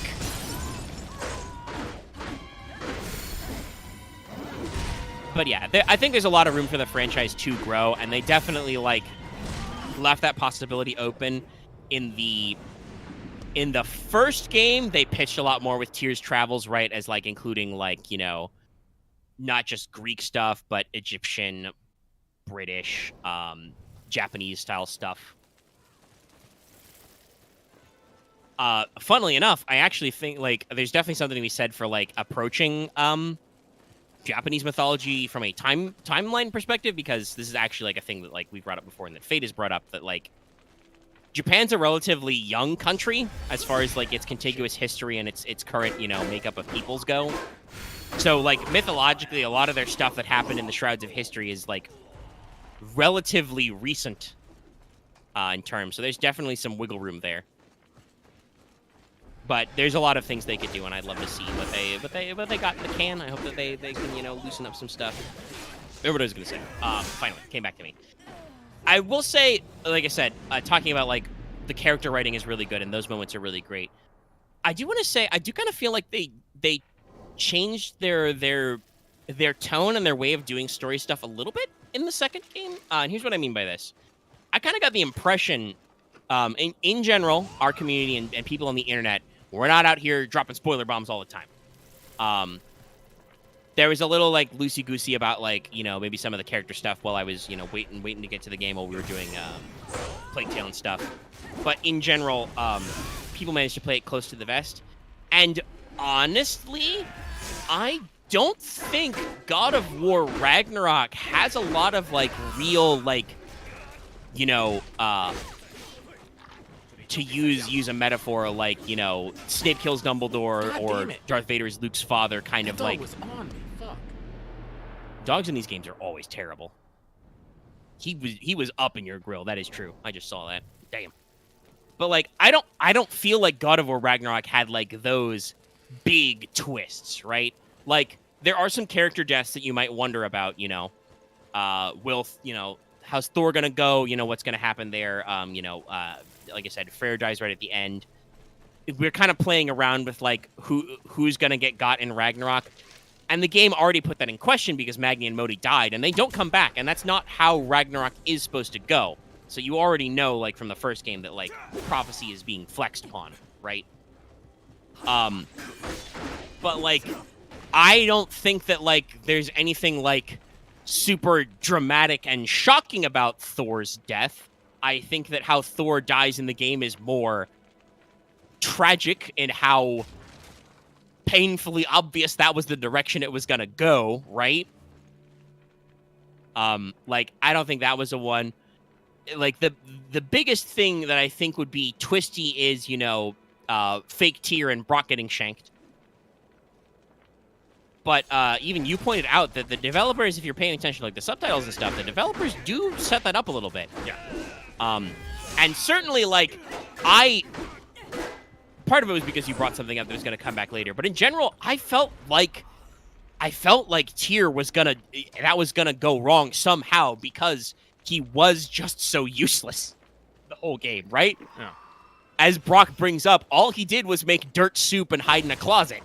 Like, that, I knew that was going to turn into something. And that's generally, I think, like, Ragnarok doesn't feel like it has a lot of really shocking twists because it feels like it sets up a lot of stuff, right? Mm-hmm.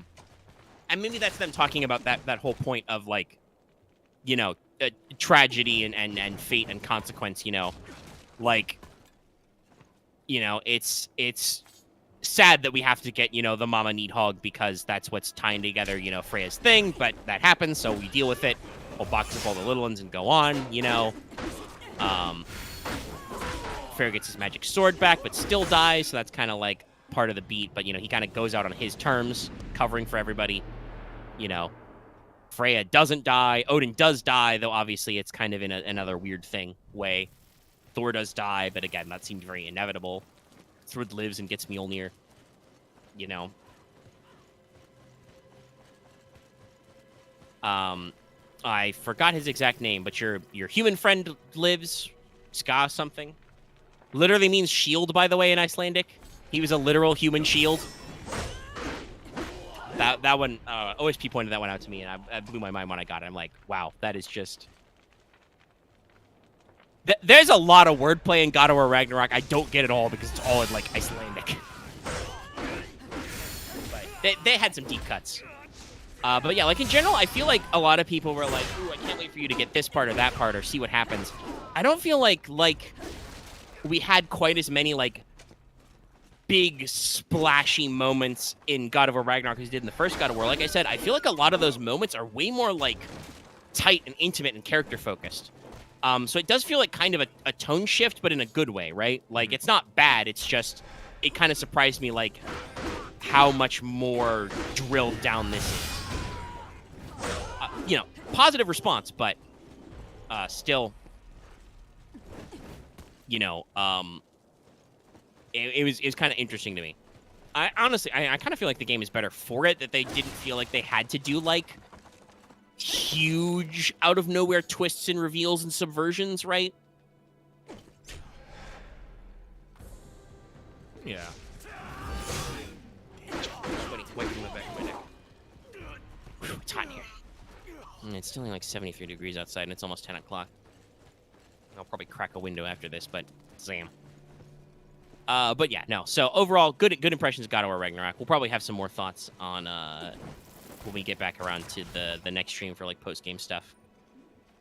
Anything, you've had it beaten a lot more longer, and you've actually, gone back and gotten your platinum and done all the extra stuff. Any thoughts on God of War Ragnarok you want to get out there? Not in particular. Like I said, I do think it's interesting that they do lock some things behind the post game and stuff.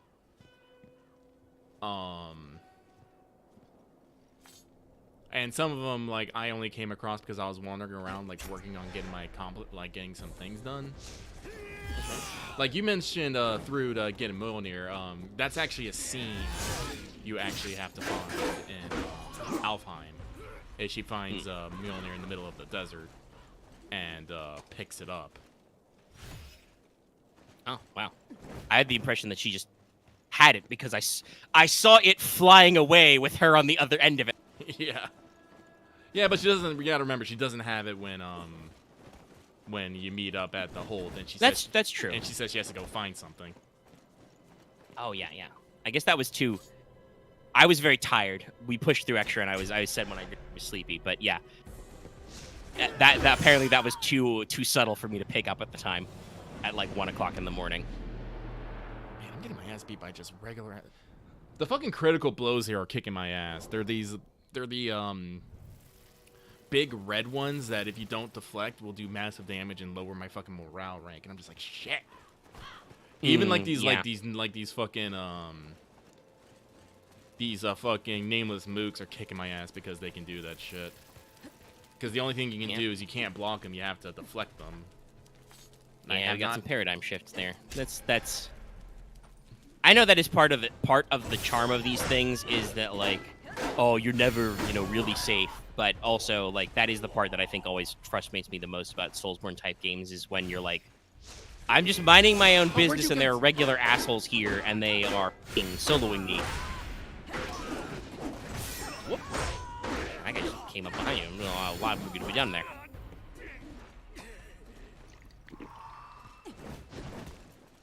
Like, right now I'm just kind of in a training montage trying to... New game, who dis?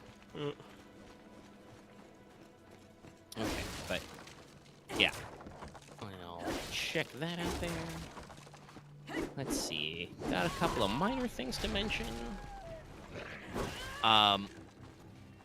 New season of Mandalorian kicked off. Streaming 1 episode a week now. Pretty solid stuff. Having a fun time. I'm meaning to book out some time to actually get through Andor, but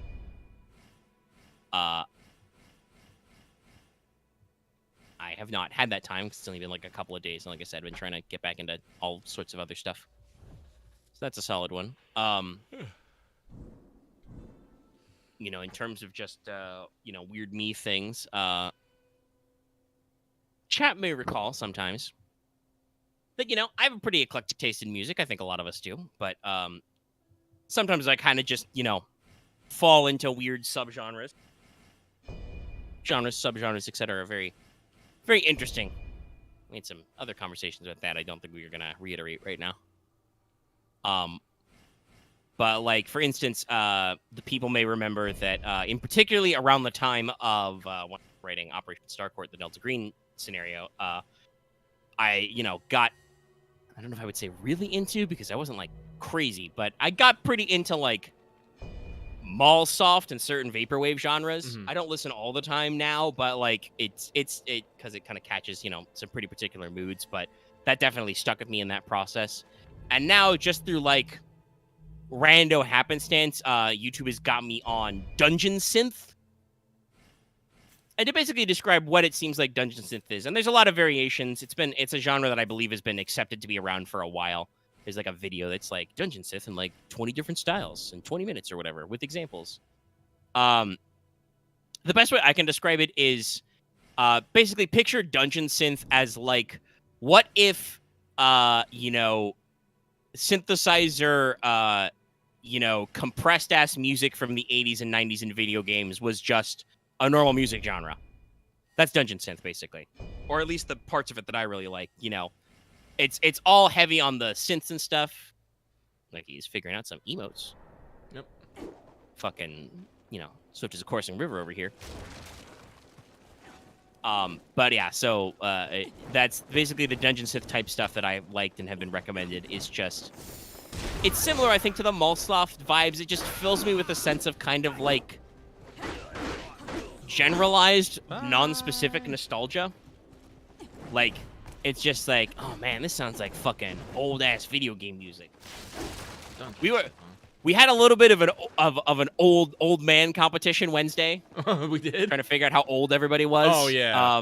And like how young vis-a-vis that was. And I was talking about how, like, you know, I played some Dallas brought up DOSBox, but I played some, you know, MS-DOS shit on an actual, like, DOS computer, you know, back in the day. So, like, I remember, like, you know, weird, super minimalist music or computer sounds and stuff. So, like I said, some of this dungeon synth stuff just really tickles a weird part of my brain where I'm like, oh, yeah, you just don't hear stuff like this anymore, right?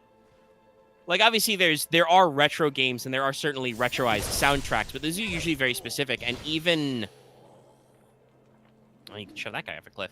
But even in games that are trying to be, like, deliberately retro clones and, you know, sometimes they'll go an extra mile with their soundtrack, right? Mm-hmm. Whoa, sorry, sneeze came up on me suddenly. But they'll go that extra mile and have, you know, really well-made, complex music.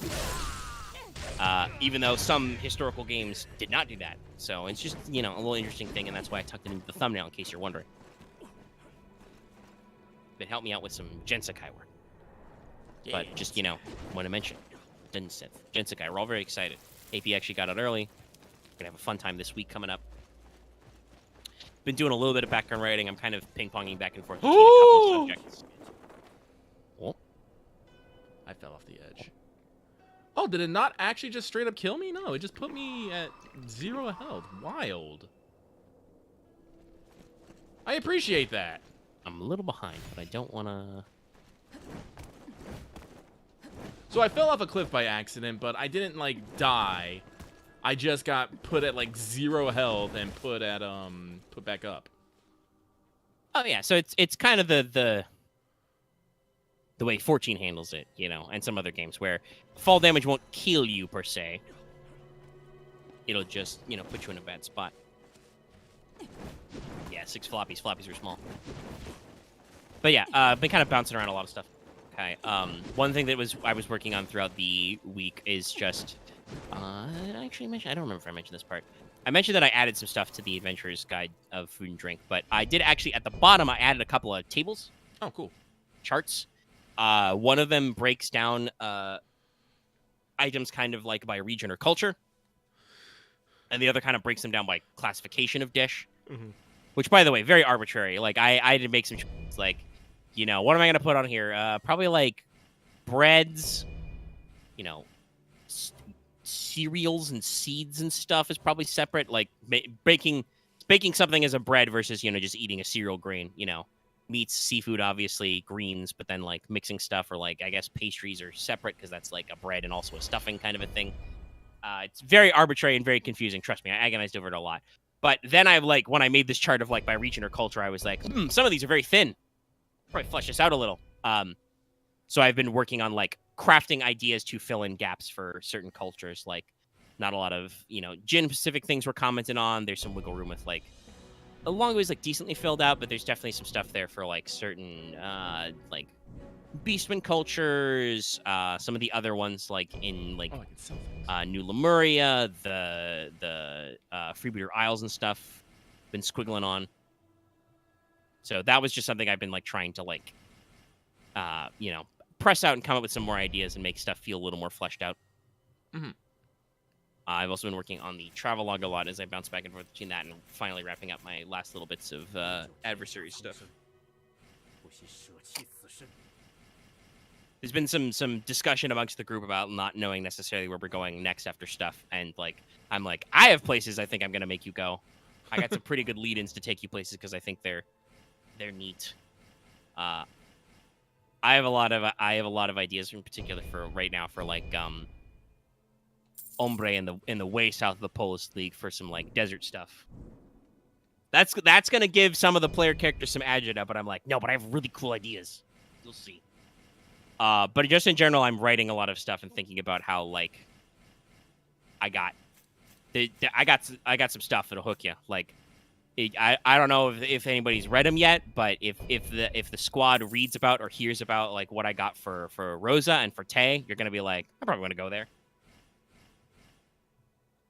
Tay, the city of spice, it's very international, very trade focused. It has literally has a large expat group of Longu there. There's like a dragon, we call it the Dragon District, is a part of town. So I'm like, okay, that's gonna get some people want to go. But also, hey, being called the city of spice and being like a major cultural melting pot and crossroads, there's a big culinary scene there. Yeah. So like, yeah, no, that'll get you some guys there, and like, you know, and you know, Rosa was real easy to rate. Like, one big cultural half of the city is that's where the official courtesan trade guild is based. There is a literal Red Lantern district filled with wine, women, and song and shit and fucking dance halls and whatever. And then the other half of the city is fucking dueling with swords and punches and shit. And some people even want to like try out gun duels or magic duels. And I'm like, okay, that's it. That's it. I've hit all the player characters. You'll want to visit. And when you visit, you will get in trouble. That will happen. Sounds about right. Yes. The you know, the city. It's called the slang term is the city of swords and wits. And I'm like, okay, you guys are gonna think this is cool, and you're gonna want to go here. We've already discussed that maybe a possible place you go. Hence, when you go there, trouble will inevitably ensue. The only question is we start the trouble or not. Yeah. And you know, and I do have some loose leaf ideas for like other areas. I don't know when exactly that'll be in the scenario. Like, you guys might want to be further along in your higher levels for more accessibility and stuff. Dallas, for instance, recently took the ability to teleport, but he is limited by like familiarity, and it's a pretty tough check. He actually like not actually attempt. Actually, I don't know if he might have actually meant that as like if he had succeeded, he'd literally out of there. But he tried it and it didn't work. So like we've got some wiggle room. But at some point, probably will actually end up in Longu for stuff, because obviously that's where Leona's from, and she's got some tail ends there. And I think there's some bits for the other characters we can drag them along too, if only because, you know, Mortis's aesthetic is going to be so different from that place, right? So there's some fun stuff there. And I know he's talked about wanting to go to the north. That is one of the options I gave you guys, and you kind of, you know, moved away from it. But it could be interesting to circle back around there and do some stuff there. And so there's loose leaf ideas. I don't know why in general, but I'm kind of on like a mulling around stray ideas for like fantasy protection stuff, maybe because you're working on a mystery right now. So I gotta warn you guys, Hemlock Scones is out there. I don't know when, don't know where, but he exists. Why?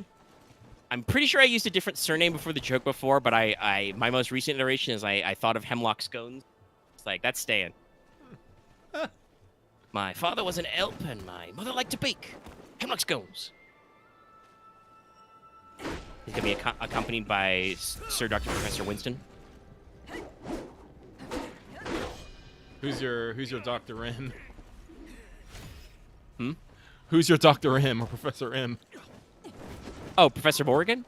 I like bird themes, okay? In case you can't tell by all the weird, slightly birdish people you've already run into.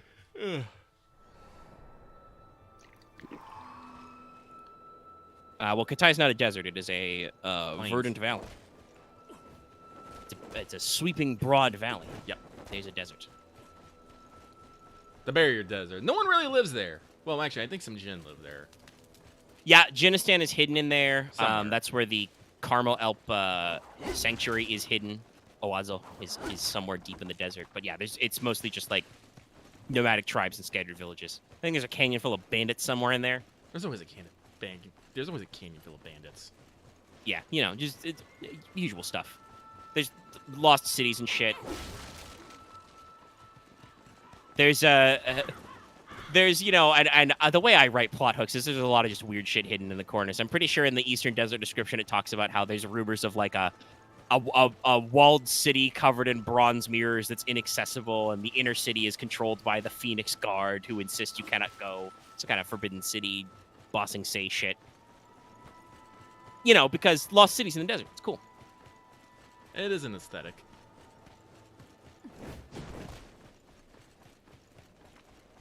I mean, it depends on what. Yeah, it depends on what you want to work out. If you want to specify stuff in your backstory, you can kind of like go into it. Just ran I'm off wondering the that edge there's like no a fool. little stuff there. But like, I have ideas to cycle back around based on what backstory you have given me so far. This is always the eternal tabletop question: is whatever sheet you hand the GM, they're gonna do their most work in the stuff you leave open ended. So like right now, Axis like, yeah, Leona, you know, she's got her big relationship is with her mother, but her dad still exists. He's there. She's got, you know, Axis like, I think she's got like an older sister and maybe a younger brother. And I'm like, okay, all right. You're a middle child. That works out perfectly thematically. You've given me some characters and stuff. Now, you know, watch me work. But if you got other stuff to clarify in there, like I said, I don't think you guys are gonna gear up for a visit to Longu anytime soon. I have a like, I want to kind of do some thematic stuff because of some things you've talked about in the past with your character. I want to do like some like touchstone stuff, some check-in stuff there to kind of set up some things. But I would be leaving that like very open-ended in the time frame. Because like I don't want to make it feel like you guys have to like fucking turn around and bust your ass to Longu right now, because you are almost about as fucking far away as you can get from there right now. Like, you are in the Southern Polis League. The only way you could get farther away is if you were in the Dread Reaches, and you guys also don't want to go there. No. That is a fucking endgame zone if there ever was one. But yeah, so got a lot of wiggle room. Like, in general, you know, what backstory elements the group has given me they feel confident in, I have, you know, either already peppered in or am ready to pepper in those elements as we go. Have I given a lot of background elements? I don't think I have. No, you don't. Porter's main thing that I've worked off of is, you know, you say that he's been well-traveled and has lots of ambiguously defined mishaps and you know, adventures. Yeah. So that's kind of the key in there of like, all right. Well, yeah, probably after the stream, so I don't get distracted. We can talk about that later. But yeah, like, so that's generally like I you know, ask Porter if he's been places or, you know, knows people or done stuff, and like, you know, peppered in those little references. You know, like one of the characters in the Heavenly Maidens like had heard of you, for instance, stuff like that. Kimbuta. You know, there's those little moments will probably persist with me. You know, giving you the option to, you know, have some history here, or just introducing like characters who have maybe heard of you or you have run across in your various things. Rion does have a very straightforward backstory, but I think thematically it works very well. Like, obviously there's, you know, running into you know, Ruth as a senior, an upperclassman from his experience in the tower, but other Red Tower stuff.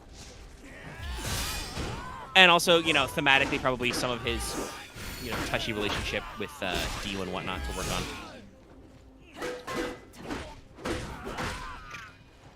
Yes, bouncing around a lot of rating.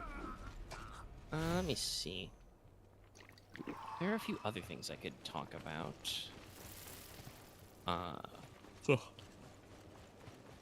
My water bottle is empty and my throat is dry. I'm debating whether I want to take a break or wind down. Unfortunately, I don't necessarily think I have a lot to talk about. So.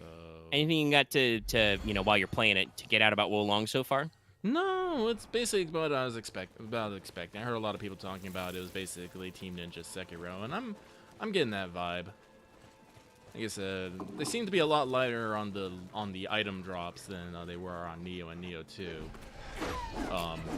Neo and Neo 2, you kill an enemy, they drop like 5 pieces of gear, and you're just like, okay. Like I said, I've been in here this entire time, and I'm still using like the weapon I got from the last area. Yeah, it's good. A little streamlined.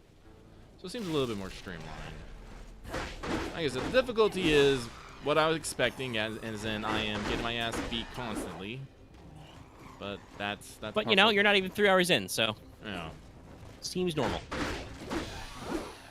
All right, then I'll probably just mention a couple little things to get in there. You know, in my brain, I've really gotten in the Final Fantasy 14 hole, so I'm thinking about stuff. I actually was wondering if I was gonna play some more today. Well, Well, I don't know. Loth seems busy, and you're obviously probably gonna want to play this right away, so I might check in a different time. Oh no, I'll be fine. I'll be down to play. Like I said, I got this. My main thing is just I got this for a while. I wanna. Nobody's seen this on stream yet, but I kind of want to play more Red Mage. I actually I'm very glad, obviously, because this was the class I wanted to play. But I have played a little Red Mage off stream, and I enjoy it a lot. I think I like it so much because it is switching to a quote unquote magic DPS. It feels very different from Dragoon, right? Right. Like Dragoon is, especially at kind of the mid to early game levels, fairly straightforward. You got a couple of different rotations. I have kind of picked up the usual way to do this is you start with the disembowel rotation so that you get yourself the damage buff, and you just remember to do that one instead of the other one every once in a while so you keep your damage buff up. When you need to, you can hit your jumps for your free damage buttons, whether that's you're doing an AoE or whatever. If you're gap closing, etc., you've got elusive to get out of there in case it gets a little too dicey. You've got a couple of AoE options technically, and you've got your little ranged poke 'em with the stick thing for when bosses are out of your way. Or more often, I find myself using that one not necessarily when enemies are being annoying, but more often when whoever is tanking is doing double pulls. Because that means that we just run right by one group of guys to pull the second group of guys, and it's like, well, so I could just chase after them and do nothing, or I can just huck spears at their back as they run away, and I believe throwing spears is the slightly more efficient strategy, from what I understand. Yeah. And so Red Mage has some similarities that I don't feel lost, but also plays very different. You are mostly a ranged combatant. You start at distance. You set them up. You've got your balance obviously between white and black, so you'll pepper in start with a jolt, switch to maybe thunder or air, depending on what aerial, depending on what you're feeling like. Just starting with it genuinely doesn't matter because there's not elemental damage in that sense. And then you move to your others. At the level you start at, you've got AoE options for those if you want to handle clearing groups of guys. Sometimes that'll proc over fire, over stone, so you can switch up to that one. And then otherwise it's just you can move between jolting basic setups and stuff, and that builds your balance gauge.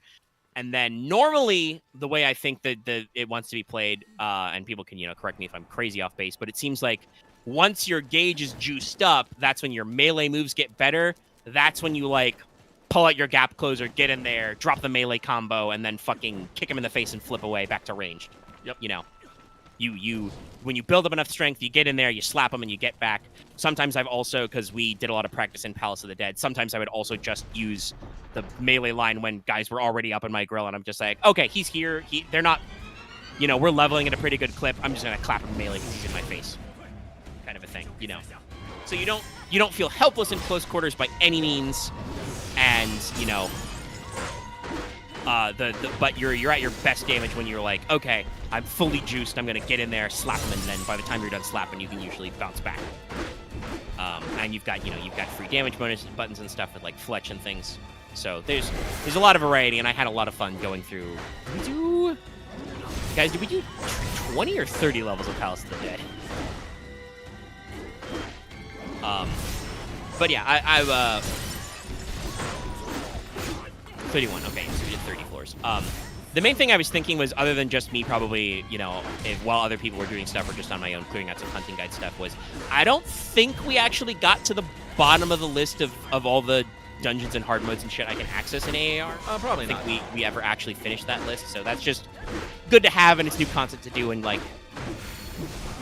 14, obviously, having gone on for we're in the 10-ish years region, there's a lot of little callbacks and stuff that get in there. Obviously, doing Temptara Deepcroft stuff was important to get into Palace of the Dead's little plot lines and stuff and cutscenes. And a lot of this stuff comes back, and sometimes when I do seasonal events, those will reference characters, and my relationship with them can be pretty distanced. Mm-hmm. So I'm like, yeah, I vaguely remember that guy, or I saw them once, and I feel like a lot of the dungeons stuff can build on that, and also they're just fun, I mean, I still got to edit the audio real quick after this, but like I said, You know, I am technically a paying customer. My number of days left tick down. I'm like, it's been a few days since I played Red Mage. I'm feeling it. I'm in it. We're having a good time, chat. I like 14. It's a good game. I think I've said this. This is the first like MMO style game that I've really appreciated like this. But obviously, I like it better with friends. Oh, give his hat back. Give me the hat. No, he's very sad about the hat. Is that your second boss down? Yes. Nice. 2-1 stream. It's good. I think this is better than my Bloodborne run, but like I said, I did a lot of running around just beating things up for points, so yeah, it happens. I did pretty good at Elden Ring, but I think Bloodborne was a little slower. And obviously this is not a one-to-one because those are, you know, from soft-ass Soulsborne games. This is too legit. But yeah, one last thing to mention, I think, because it might come up in streams and stuff, is Aaron actually was getting us into, because we're always on the hunt for cool games to play with friends. I know. Yeah.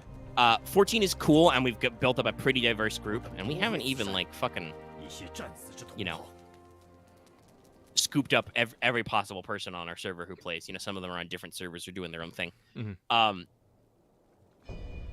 But you know, we've got a pretty good group going for stuff, and that's, you know, we can assist each other with things. You guys are all occasionally working on farming for Heavensward mounts, because I can't access those just yet.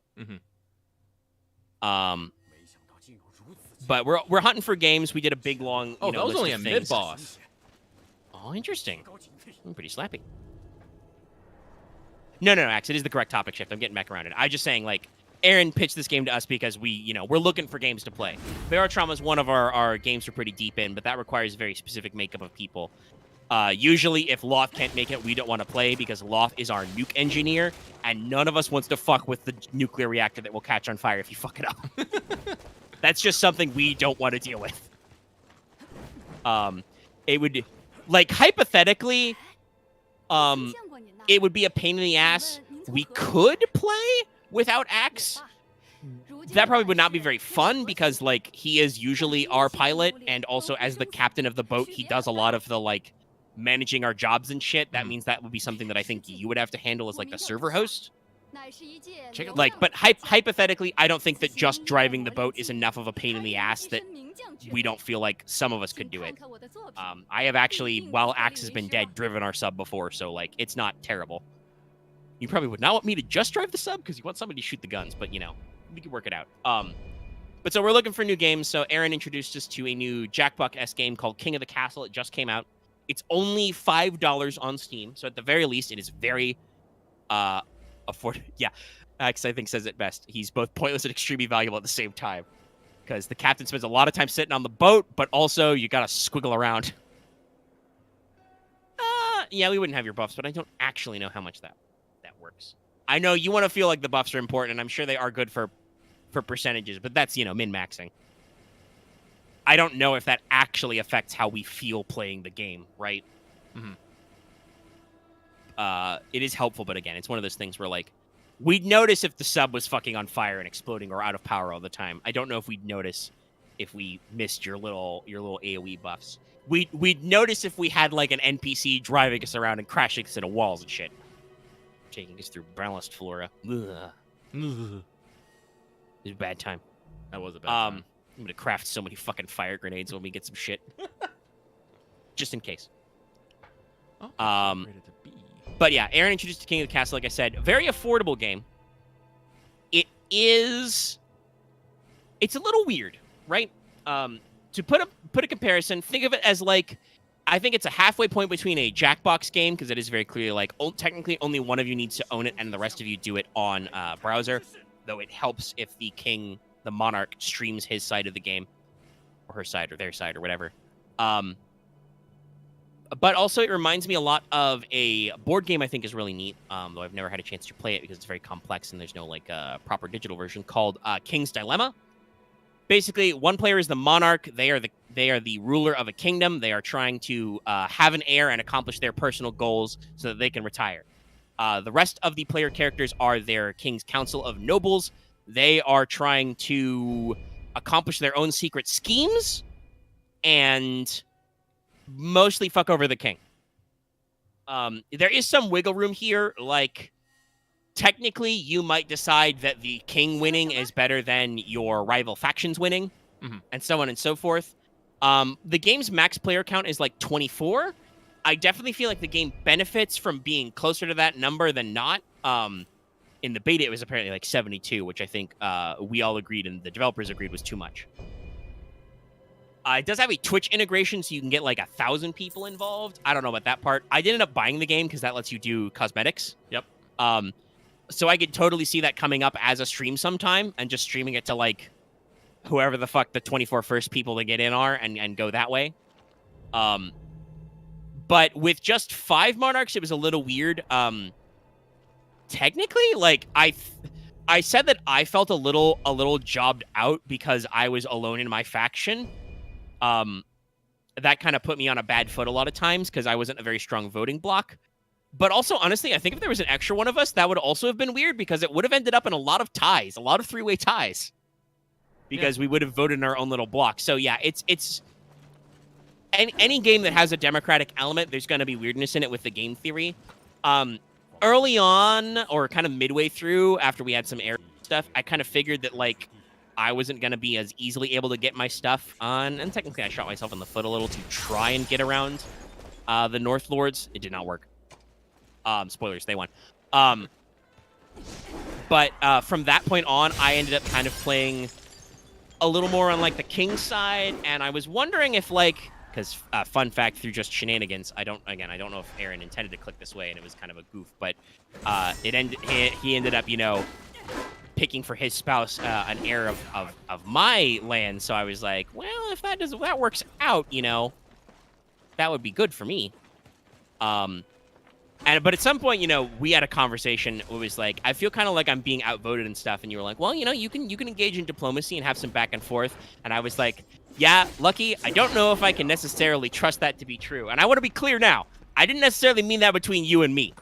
We actually came to an understanding about a couple of votes, and, you know, I we're able to vote together about stuff and things. Mostly referred to the other people. Because we were playing with Aaron was the monarch because he got the game first, and that's just where we started. And then the rest of us were like, "This is pretty cool. We can buy in. It's only $5, you know, very affordable." But so we were playing with you, me, Axeloth, and Marth, who is also our Baratrama crew. But we were just experimenting with stuff. Yeah. And like I said, I don't necessarily think you were gonna, you know, shark me on diplomacy and you know, trading votes and whatnot, but definitely, like, so the rest of the 3 people were chaos mode. And yes, Axe, I include you in this. You definitely went, ooh, that's interesting, and clicked on a vote before thinking it through. I think this was, I don't know remember what day this was. I think it was Wednesday. I feel like Axe had a revelation about himself recently where he realized, like, he articulated that he is a person who doesn't think about steps 4 and 5. He only got 2 steps into the statement and then just said it. Well, that was reflected in his voting. Loth was absolutely chaos mode. I think at certain times he was just trying to do votes to see if he would die again because he ended up cycling through himself very rapidly. I remember Loth act twice voted something that would directly harm him just because he thought it was entertaining. Loth was one of the Northern Lords. I want to say this out loud. I don't know if I'm going to play with Loth anymore because, well, I'm not against Loth being a fucking clown, and I'm not against Loth, you know, fucking winning. I am against Loth winning while being a fucking clown. Yes, and I think part of that was because there's a decent, it seems like there's a decent interaction of RNG. Like, too much partially, RNG, I was a little stifled in my goals because I was playing the Coastal Lords, who were a lot of our plans were about money.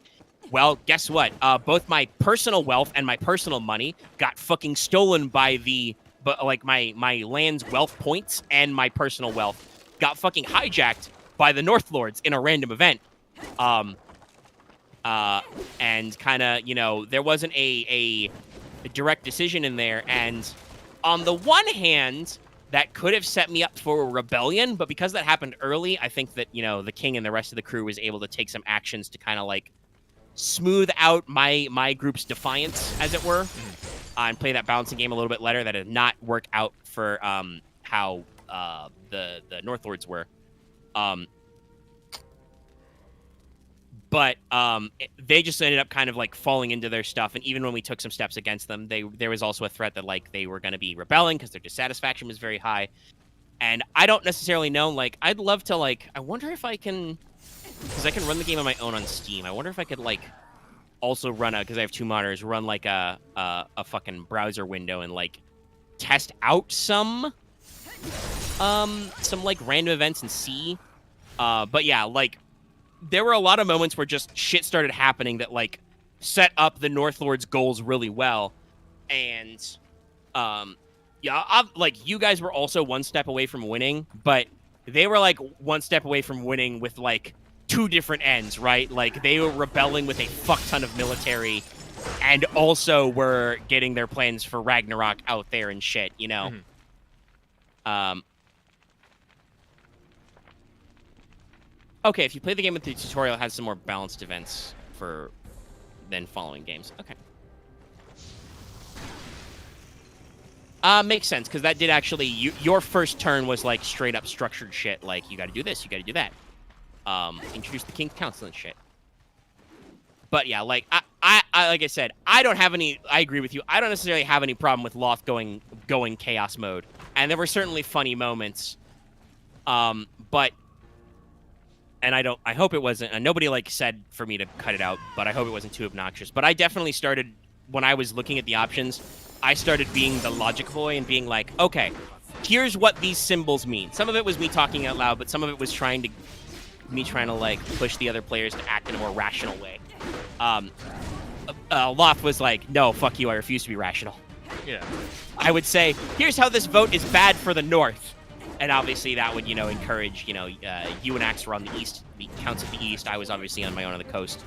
And then I would see Lost Vote pop up there, and I'd be like, what? Huh? And honestly, I do think parts of the game are balanced. Like I said, I felt like I was getting pushed out a little earlier, but technically, if I had kept getting pushed out, that would have meant that my faction's, defiance would have risen. And I could have turned that into a thing that, like, hypothetically, you guys might have had to deal with, Yeah, but that's also based off your military, and everyone's military but the fucking North was shit.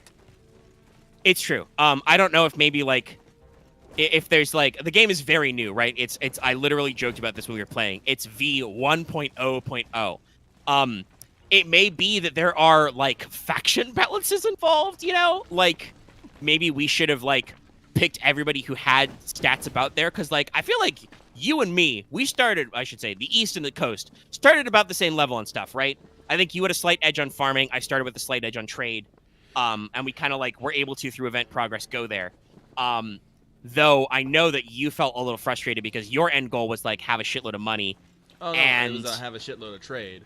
But... Yeah, have a shitload of trade, specifically, sorry. But the problem is you have almost, no agency in deciding like events that are gonna pop. Everything is relying on energy. You could go several rounds and never have an opportunity to raise your own trade, especially if people are working against you. Because unfortunately in this game, like I said, I like this game, but it relies too much on RNG and everything is way out too in the open. Everyone knows everyone else's agenda, which makes very hard for pushing your own thing. Yeah, and I know we streamed it so we could see stuff. Honestly, we could like have not streamed the Kings, but then I feel like the decisions would be so open-ended. I would just be trying to do my conspiracy and not know anything, right? Like, and again, this might just be because we played with a smaller player count. Maybe when you've got more voters, it can get a little more chaotic, and there's some edge cases. It does kind of feel like the counts don't have a lot of agency, like Axe said earlier. There's a little bit with, like, if your money is out there, you can do the auctions to, like, buy buildings that can raise your stats, but I don't necessarily know what auction... I didn't quite grasp, like, how often the auction season was, because it wasn't, every season, right? Right. I think it was, after so many seasons. And then also, once again, hey, you can be fucked by RNG. I didn't have any fucking money in my personal treasury because Loth stole it all, and the other players wouldn't vote for him to give it back to me.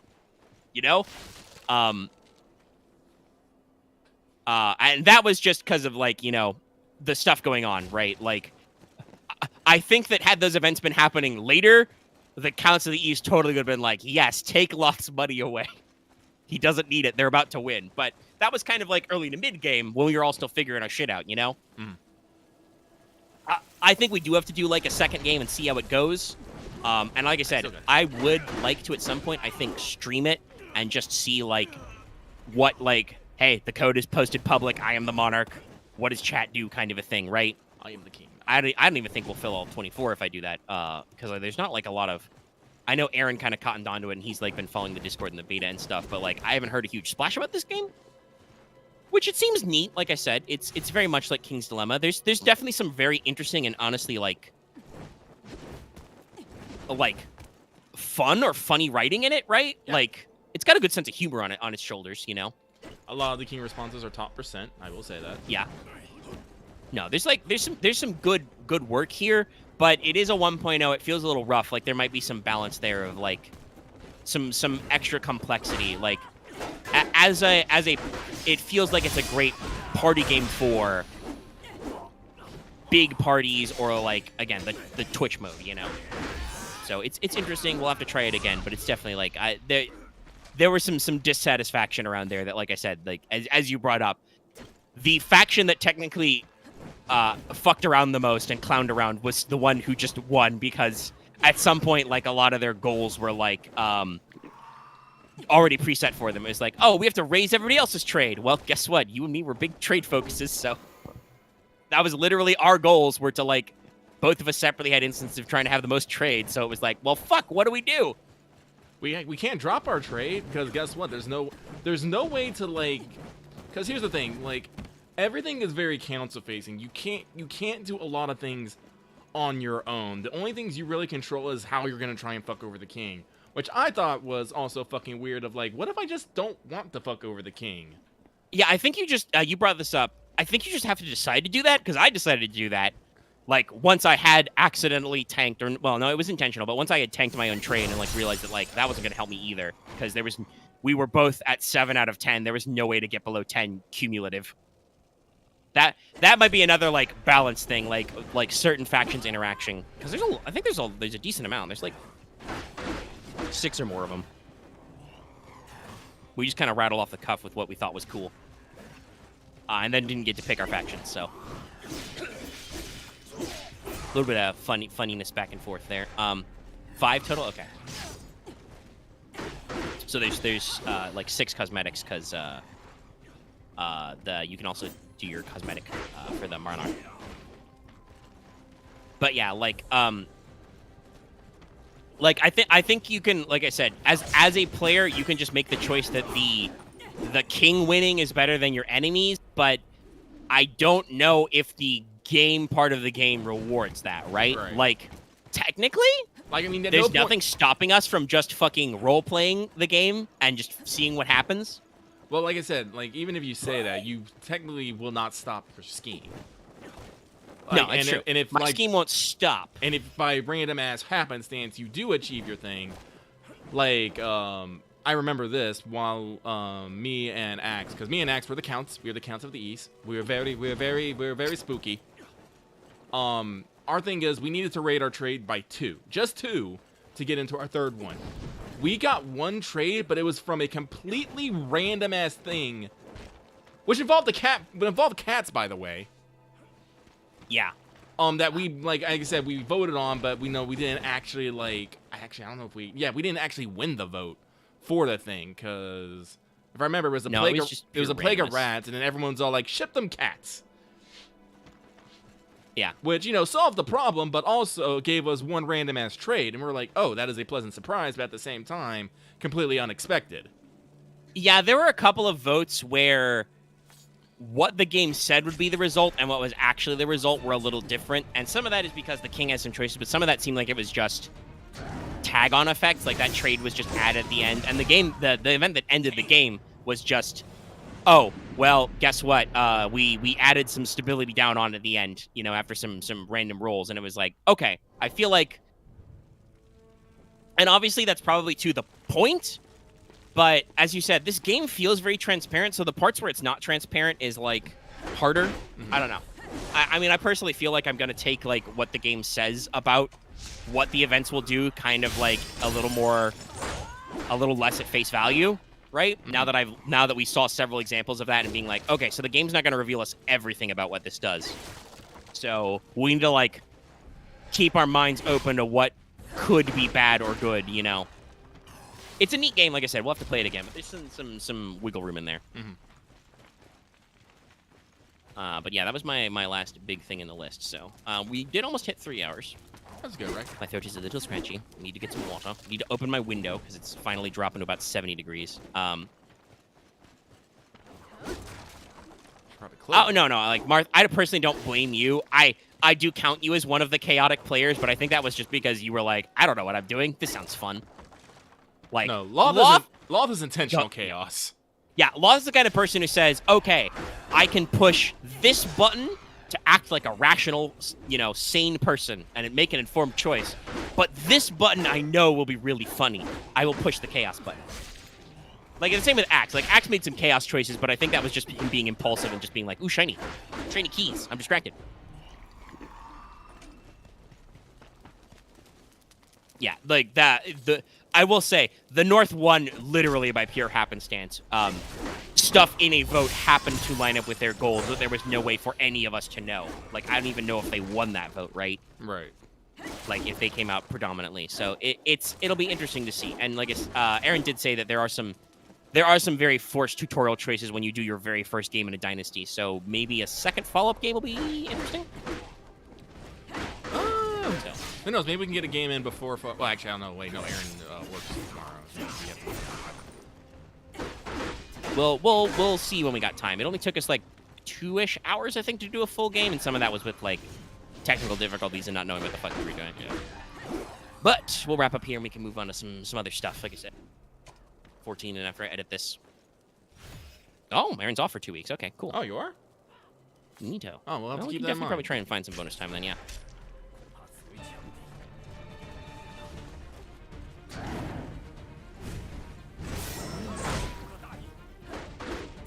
But that sounds like a good time to do the wrap up. Let me close my notes document.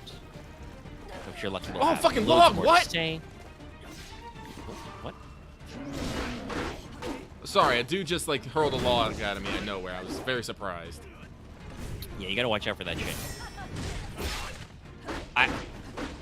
It was a million years ago, and it was in, you know, Demon Souls, but I got by, like, off-screen shit, you know, once in my Soulsborne life, and I am like, all right, hold on. I always have to be aware. Is there gonna be, like, an archer or a rock or a flaming dragon or something? Gotcha. I've learned in these types of games, never trust a fucking bridge. Bridges are always bad. Anyway, wipe the sweat off my brow. We can wrap up. And next week, Lucky will have even more Wolong to talk about, I'm sure. Probably, yeah. Okay, folks. Well, if you be liking this episode, be sure to give it a like. If you have any comments, you can leave them in the comment section down below or hit up our Discord. Link is always in the video description and channel page.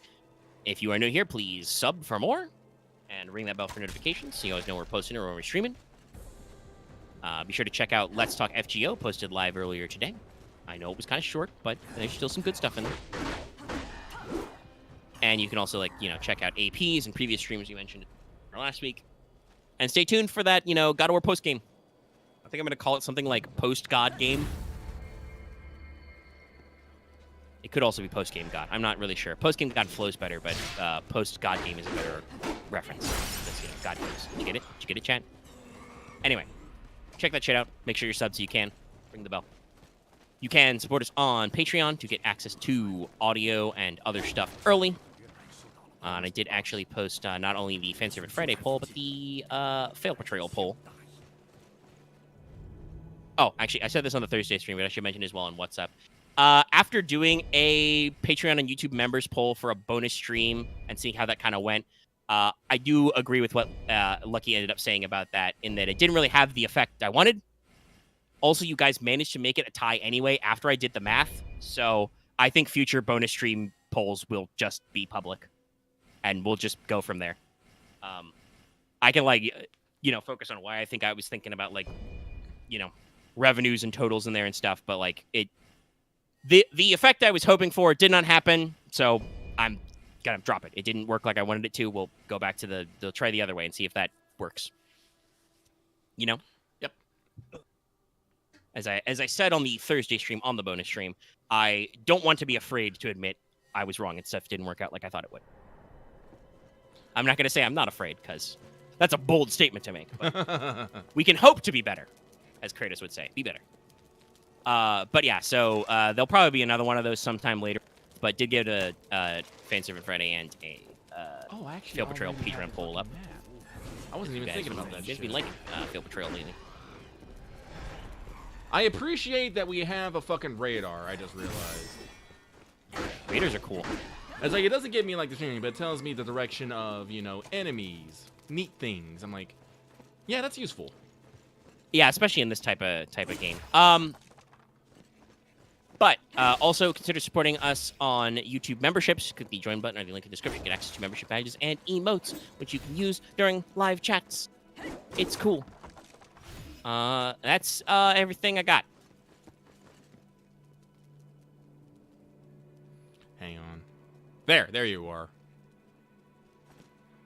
Just get on the radar. No, I was looking for a guy on the... There's a room with 2 chests in here. I'm like, there's a guy in here somewhere.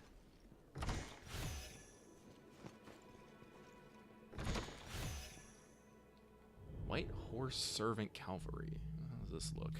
Anyway, that's it, everyone. Have a good evening.